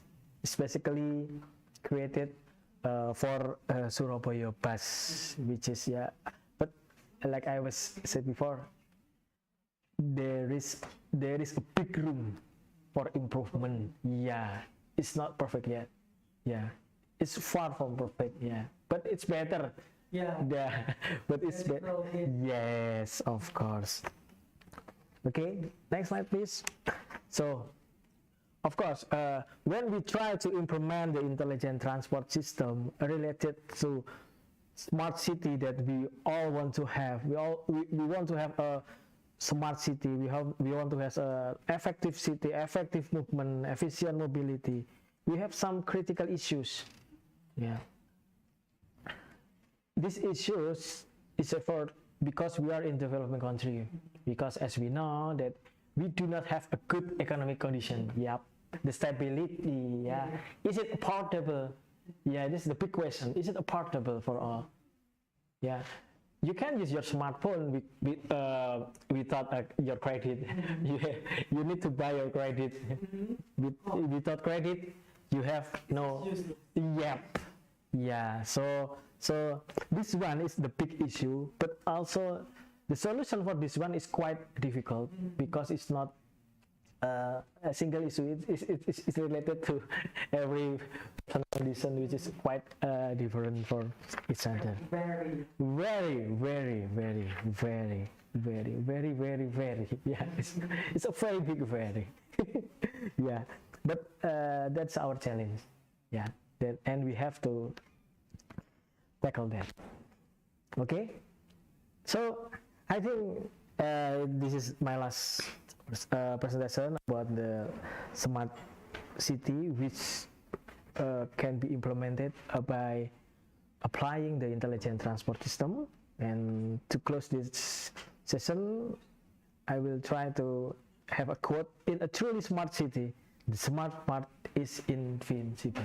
Why? Because the smart part is we. Yep. Okay, thank you very much for your attention. And I'll give it to Mr. Nas. Okay. Thank you, sir, for the very enticing presentation. Okay, before we come to the discussion, the Q&A session, I will show you the existing condition of Surabaya transportation. You can see on your screen. Maybe you can see it now, please.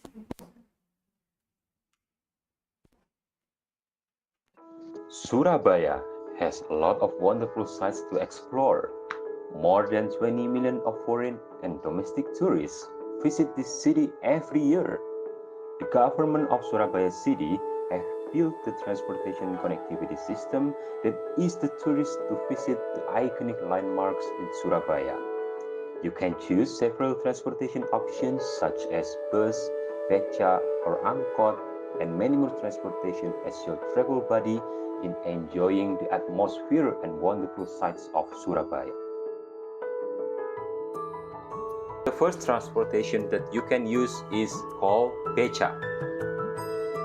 It is not difficult to find this kind of transportation in Surabaya. You can find it in every intersections or streets or roads or public places or landmarks that you visit in Surabaya. Beca has 3 wheels and also a rooftop to protect the passengers from the sunlight or the rain.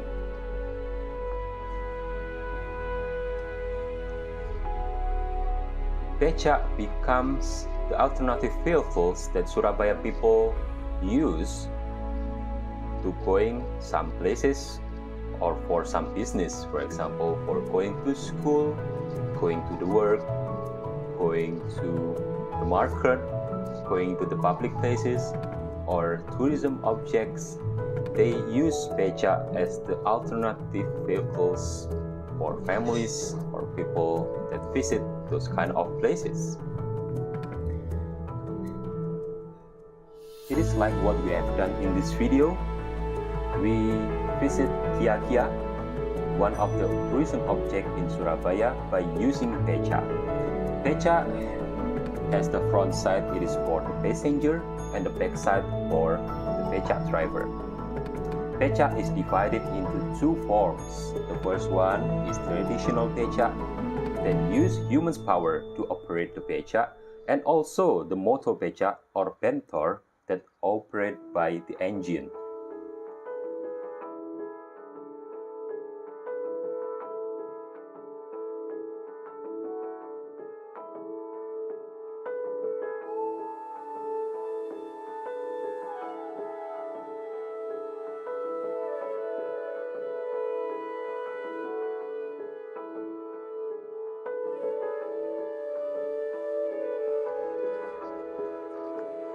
The second transportation is called angkot or bemo. Angkot means angkutan kota, becomes the public transportations that government provided for the Surabaya people to going somewhere or going to some public places or some business. Angkot is like a van that could be filled by maximum 10 people as its capacity, and also has various color, for example yellow, brown, green, or red angkot based on its routes in Surabaya. Angkot has the broad connectivity that can bring you to the quite far place than becak do. It has the cheap price too, depend on how far the places that you want to visit in Surabaya. Next transportation is called bus. Bus is one of the important transportation in Surabaya. The people usually going to school or work, visiting some public places, visiting some cities, or just strolling around the city by this kind of transportation. The government has built many bus stations in Surabaya and also created some innovation of bus transportations. One of the bus innovations is called Surabaya Bus.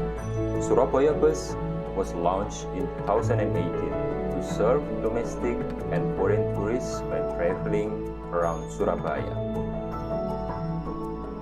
First of all, before you use the Surabaya Bus transportation, make sure you have downloaded the applications that's called GoBus Surabaya Bus. You can download it on Play Store or App Store on your gadget.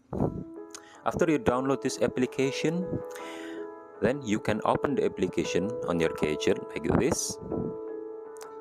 Then you can find a lot of menu on this application here. To check the route of your bus or the position of the Surabaya bus, you can click the button that's called Surabaya Bus or the red button here, and then you can find several routes of Surabaya Bus here. You can choose the route based on the newest or recent location. For example, your location now is on Unesa or State University of Surabaya, so you can choose the Unesa ITS route here. Then it show the map of Surabaya and some routes of Surabaya Bus. Then you can choose your own bus stop and check the position of Surabaya Bus that you want to use. For example, you can find several bus stops and then the Surabaya Bus position too. The red one here is Surabaya Bus. Voila! Your Surabaya Bus is on Bukit Darmo Boulevard Road. So you can wait your bus on the bus stop or nearest bus stop, and please wait until the bus or Surabaya Bus is come to you. After you know the Surabaya Bus position and routes, please go to the nearest bus station and prepare some materials that can be switched with one Surabaya Bus ticket. You need to prepare 3 big-sized plastic bottles, or 5 medium-sized plastic bottles, or 10 plastic mineral water glasses. After your bus is coming, you can go inside of the bus and find the officers of Surabaya Bus to switch your bottles or glasses. Then you can store those bottles and glasses like this one.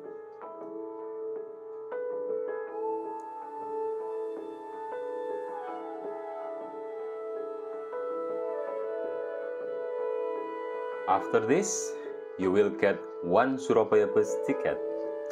By this kind of ticket, you can access this transportation freely and also enjoying Surabaya wonderful sights. You can go to the culinary spots, for example. You can go to the tourism object and many more spots that you can find while visiting and traveling around Surabaya.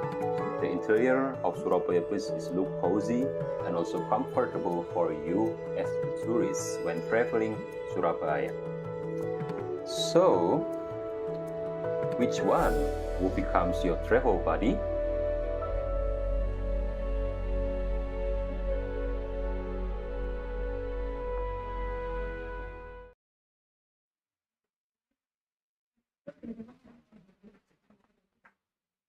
Alright.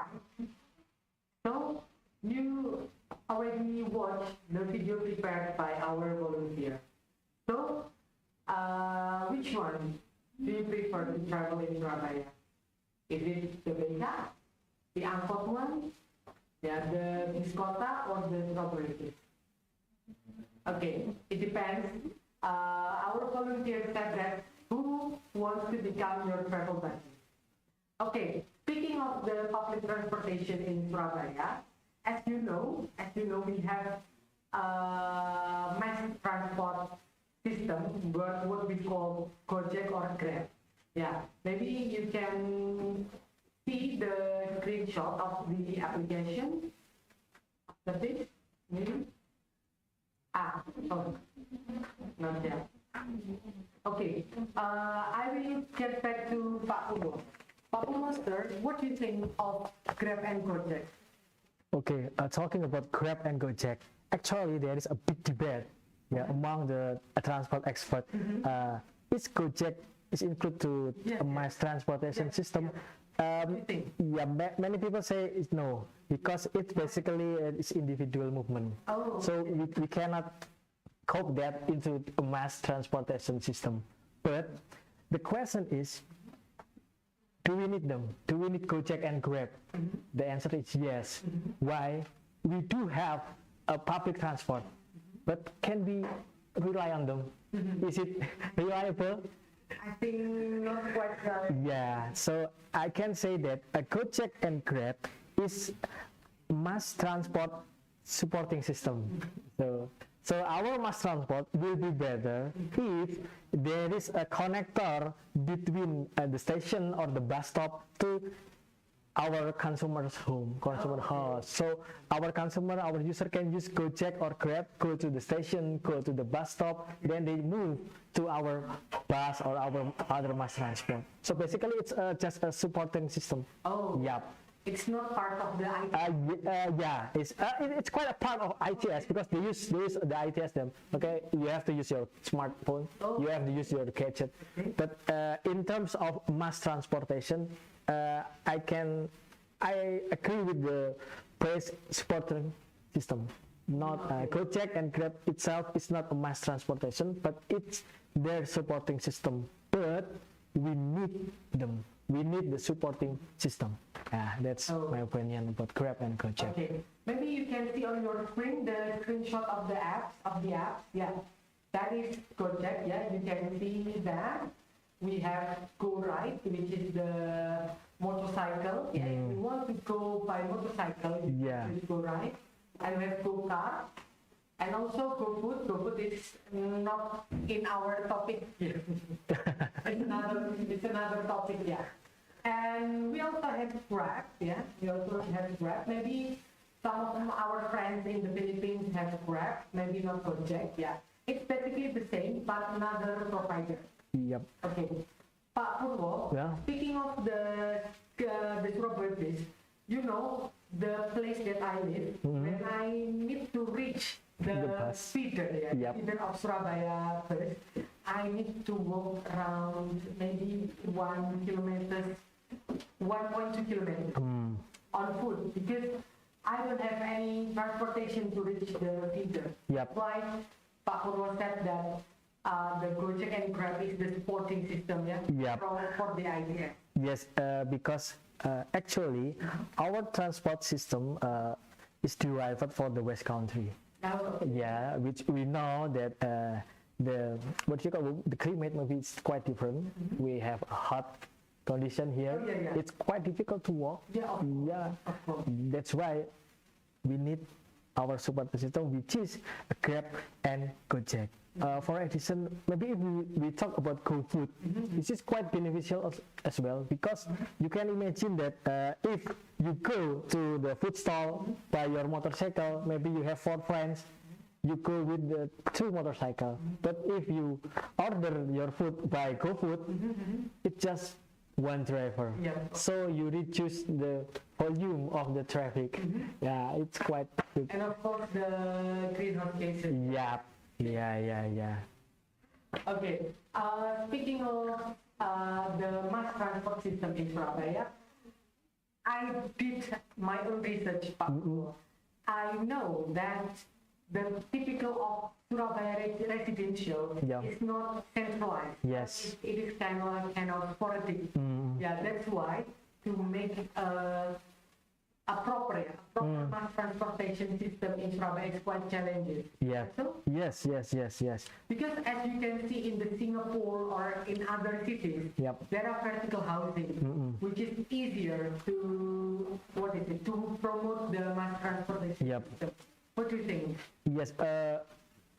The bus road, every mass transport road will always be a big issue. Yeah, will always be a big problem because we try to apply the good transport system after our residential has been built. Yeah, and we all know that our government doesn't much concern about the location about the residential. Actually, we have to put some regulation. Yeah. Where is the residential area? We separated with industrial area, separated with the commercial area, so that we can make a good road. Yeah, a good road, and we don't have it here. Yeah, that's the problem. I'm sure we all agree that in Surabaya, the district for residential, commercial, and industrial is almost confusing. You can find residential place near the big factory. Something like that. And also, Pak Purwo said that to walk because Surabaya is very hot. Very hot. Yeah, I can tell you that Surabaya is very hot. Why? Because it's a coastal city and also the industrial city. Can you imagine the heat from the coast? Plus the heat from the industrial and also the traffic. You know, the research said that if you want to walk, it takes 13 to 15 minutes to walk just for 1 kilometer. Yeah, but in Surabaya, I think it takes longer than that because you need to stop. To find a shade that you are not much sweating at that time. Okay, I think it's enough to talk about Surabaya. I will come to one of the SSU students. Please tell us about what is the transportation like in the Philippines. As I know, my friends who live in Manila, she told me about the jeepney. Yeah, the jeepney is it's like angkot here in Surabaya. Okay. Please, one of the SSU students, can you share about the transportation system in the Philippines? Anyone, please? I think the Philippines has a similar transportation problem too. I think most of the problem in Southeast Asian capital city, maybe it's the traffic jam, the congestion. But one interesting question is, why is it difficult to walk in Surabaya when you can do it easily in Singapore, which is the same tropical country? I don't know. That's quite questionable. When you came to Singapore, you can walk around. But in Surabaya? But if you ask me, I like to walk actually, but not in 11 a.m. The sun really strikes you. It will paint you maybe. But it's fine for me to walk in the morning or in the afternoon. Yes. Yeah. Yes, that's a big question because I think Surabaya and Singapore has quite similar. Similar in terms of the weather. I don't know. Why? Okay, maybe I can ask to one of students from Unesa maybe. Will you walk in Surabaya to reach the feeder? Okay, please. Who wants to answer my question? Oh, okay. Galu, you can unmute yourself. Can you unmute yourself and show yourself? Oh, because I have microphone problem here. Okay. So that's a question from Galu, Pak Purwo. So I have heard that China already implementing these ideas in their country. But after all, it raises a new problem. Basically, most of China citizens is concerned about their privacy and feel that they always have been monitored by the government. Because the amount of the CCTV is much, or I think it's too much. Yeah? Even in the small area, there are hundreds of cameras. And my question is, what do you think about this? And do you have any recommendation about this issue? Yes. Yeah. Pro and cons will always exist. Of course. Yeah. There are two sides of life. Yeah. So it depends on our government policy. Maybe the Chinese government has, they have some policies that maybe some of us think that it's quite wow. Your movement, your activity is being monitored by the government, so you will, I have no privacy. Yeah, but in terms of on the safety, it will be good. Yeah, you cannot argue that your safety will be good. So yeah, there will be a pro and cons. It depends on how far our government make a policy, how far they will hear about our opinion. Yeah, I think that's key. Yeah, that's key.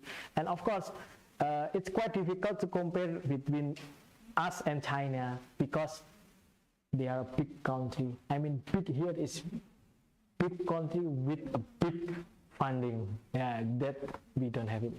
Okay. Yeah, that's the problem. Okay, I think it's about the concern. Yep. Yeah, the concern of the government. Like which one? What is the aim? The aim for the government. Okay. That's the thing. But I think, in my opinion, our government will not leak our data. I have a trust to the government that the government won't leak our data. Yes. Okay, Pak Purwo, from the slide that you show, I am quite concerned about the traffic system in Surabaya. Yeah. Can you explain more how the traffic light management is done in Surabaya? As you know, some of the traffic in Surabaya, it's really, if I can say, it's like hell. Yeah. You can stop in the traffic light for about more than 1 minute. Yeah. Yes. How it works in Surabaya in terms of the traffic light management? Yes. Actually, we have a system which is called ATCS, Automatic Traffic Control System, which so we can control all of the traffic light in a special rule, which has been mentioned by Mr. Bisma in Siola and in Wali Kota. In the mayor office. Yes, in the mayor office. So basically, you have to see the volume of the vehicle that approaching the traffic light, so that you can calculate what is the exact time to release them. So maybe you see that one traffic light, maybe in Gunung Sari, for example, in one day the green time is 10 seconds. On next day the green time is changed. It's why so? It depends on the condition of the traffic near the traffic light. So we try to manage them. Oh, yeah. So in Surabaya we don't have any sensors that your slide showed. We have actually. We have actually in not in all traffic light, but in the big traffic light we have a sensor.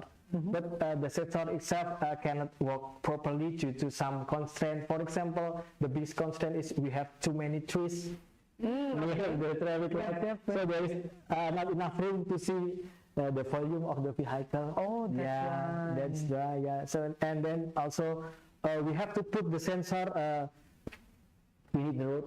But the main problem is when there is a vehicle stop above the sensor. For example, the line stop above the sensor. So cannot be seen from the the system can read how many vehicles because the sensor is occupied by the line. That's the problem. Yeah.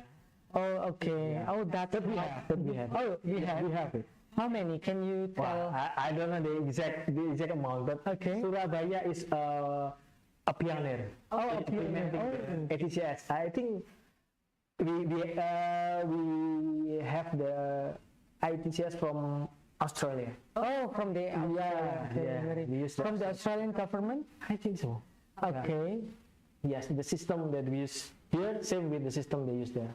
Okay, speaking of the ATCS, it means that we have some CCTVs, around the street of Surabaya, Okay, that's why that I mentioned earlier about the ATLE, that is the Electronic Traffic Law Enforcement. There I said it, I quite forgot on the first session, and then I remember, the ETLE. Maybe can you show the news from the news that you showed earlier? Yeah, the implementation of the ETLA in Surabaya. The show, that's quite funny. quite funny news, quite hilarious. If I may they will say. record your car number. As you can see on your screen, it is in Indonesia. It is emak-emak tutup nopol pakai celana dalam, minta maaf dan jadi duta ETLE. If I have to translate it to English, it is say the housewives, close the license plate by using, the underpants, and they are sorry and appointed as the ETLE ambassador. It's quite hilarious, I think, As you can see, the red circle, the underpants, used to close the license plate, You know the ETLE, as Pak Purwo mentioned before, we have some CCTVs, The CCTVs also serve the speed limit, limit also. By the international convention, Pak Purwo, how fast, what is the speed limit for the city driving? It depends on the country because every country has its own rules. Okay. But in Indonesia, it's about 40 kilometers per hour in city. Okay. What do you think about driving 40 kilometers? It's not a driving. When you drive 40 kilometers, no, it's not driving. It's just, You will be late. of course. You will be late. You will also cause a traffic jam. Oh, is that so? Yeah, because you're very slow. I think 40 kilometers is good. But for your safety, it's good. Oh, okay. Yeah, so the government concern is about safety. Okay. Our government is really concerned about our safety. Okay. So, can I get back to the SSU student? Hello? Anyone? Anyone from SSU? Okay. One of student from SSU, can you share about the traffic? Sorry, not the traffic, the transportation system in the Philippines. Can I get to Rene Agnes Palencia? Sorry. Hello, Rene. Oh, okay. Good evening. How are you? You all right?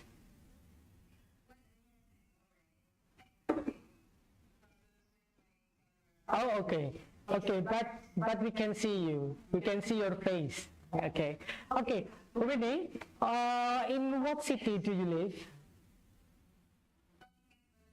Oh, the same city with Java, if I'm not mistaken. Okay, Rene, can you share about the transportation system in Catalonia City?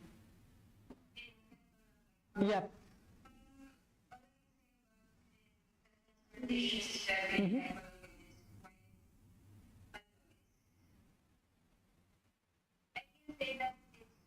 It's starting to have traffic already, and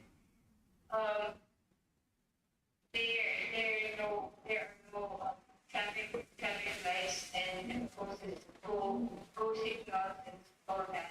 Yeah, so we are still having problems with our transportation system here. Oh, okay. And if I can I say, on daily basis, yeah, what is the transport system that you use? For example, when you get from home to the campus?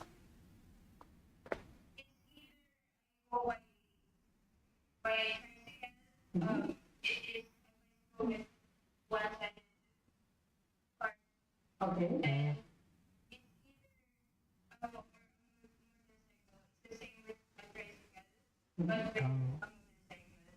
Or I just walk to school from there because Oh. it's just walking distance. Oh, it's walking distance. Okay. Renee, I see from the chat box, yeah, one of the students from Unesa asked about the tuk-tuk. Yeah, the tuk-tuk driver. Yeah. In Thailand. I know from Hanif. Yeah, from Hanif. I know there's a transportation called tuk-tuk from PUBG. Is that from the Philippines?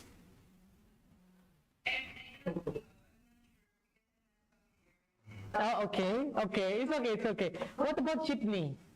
Is that available in your city? The jeepney?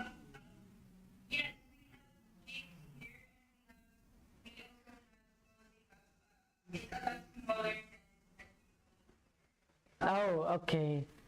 Okay, Renee, thank you for the sharing. Okay. Oh, okay. Thank you. Have a good day. Okay. Maybe Patricia Paula Gonzalez explained that. I think tuk-tuk perhaps from Manila or Luzon part of the Philippines. Hello, Patricia. Can you join us for the explanation? Yep.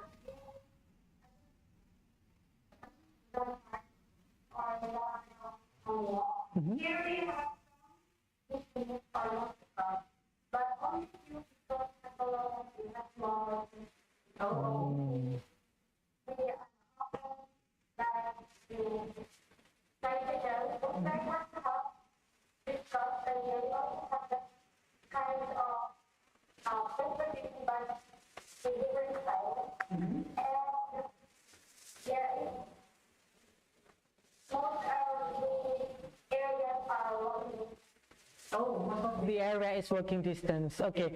Can I ask you how far is your school to your home?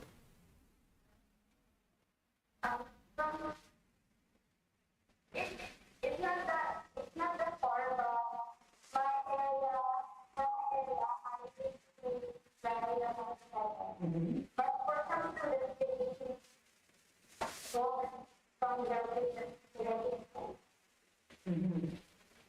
Okay.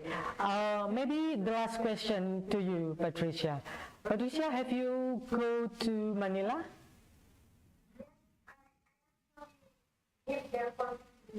Oh, okay. Okay, compared to Manila, which one is better in the traffic? In your city or in Manila? Or Metro Manila? In terms of the traffic.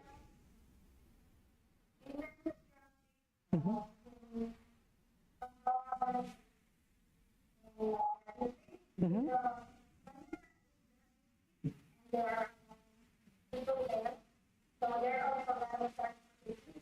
There are more cities, there are more cars. Compared to here, it is more cities. So yeah, because that traffic.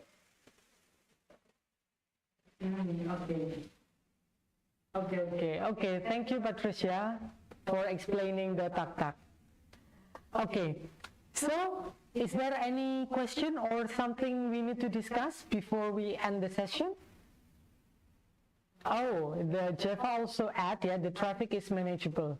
Okay, I hope all of you can come to Surabaya and really experience, yeah, how big Surabaya is. Like in our campus here, we have 2 campuses in Universitas Negeri Surabaya or Unesa, and our studio we live, yeah, we live from another part of Surabaya, which is in the western part of Surabaya. We have another campus in, maybe in the southern part of Surabaya, and the distance between the 2 campuses is around 12 kilometers. And if you ride using motorcycles, using motorcycles to campus, go here and there, maybe it takes how many minutes?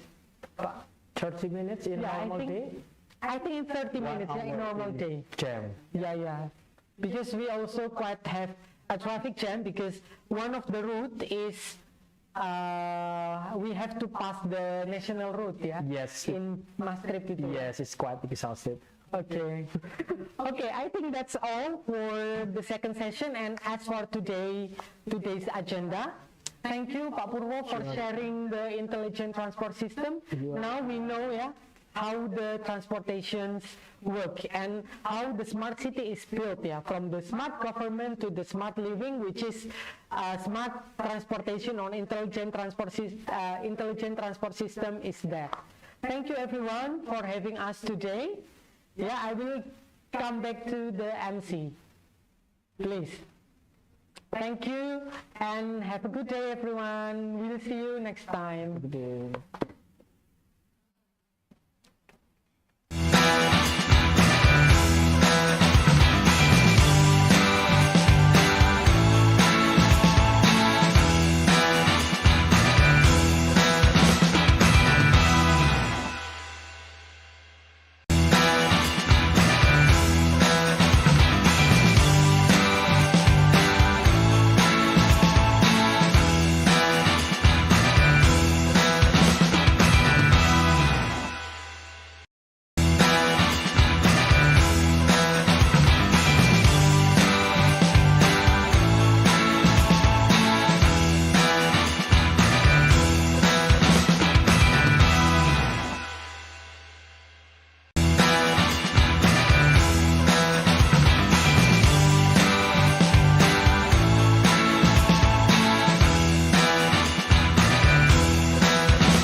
Okay, well, time flies so fast, and now we are in the end of the session of today's event. Before I end today's event, I'd like to mention some information about tomorrow's activity. The first one, tomorrow's activity will be held at 1 p.m. in Indonesian time and 2 p.m. from Philippines time. Okay, I'll repeat. 1 p.m. in Indonesian time and 2 p.m. in Philippines time. And then the second one, tomorrow's session will be so fun, guys, because tomorrow's session will be about the Philippines culture and attraction that will be presented by Miss Mary Jane and Mr. Pedro. The last one, don't forget to submit your assignment today and also fill in the exit ticket today. Thank you so much for all honorable guests, officials, and all participants that get involved on today's event. I hope that today's knowledge will be beneficial for you guys in the future. That's all from me. Thank you.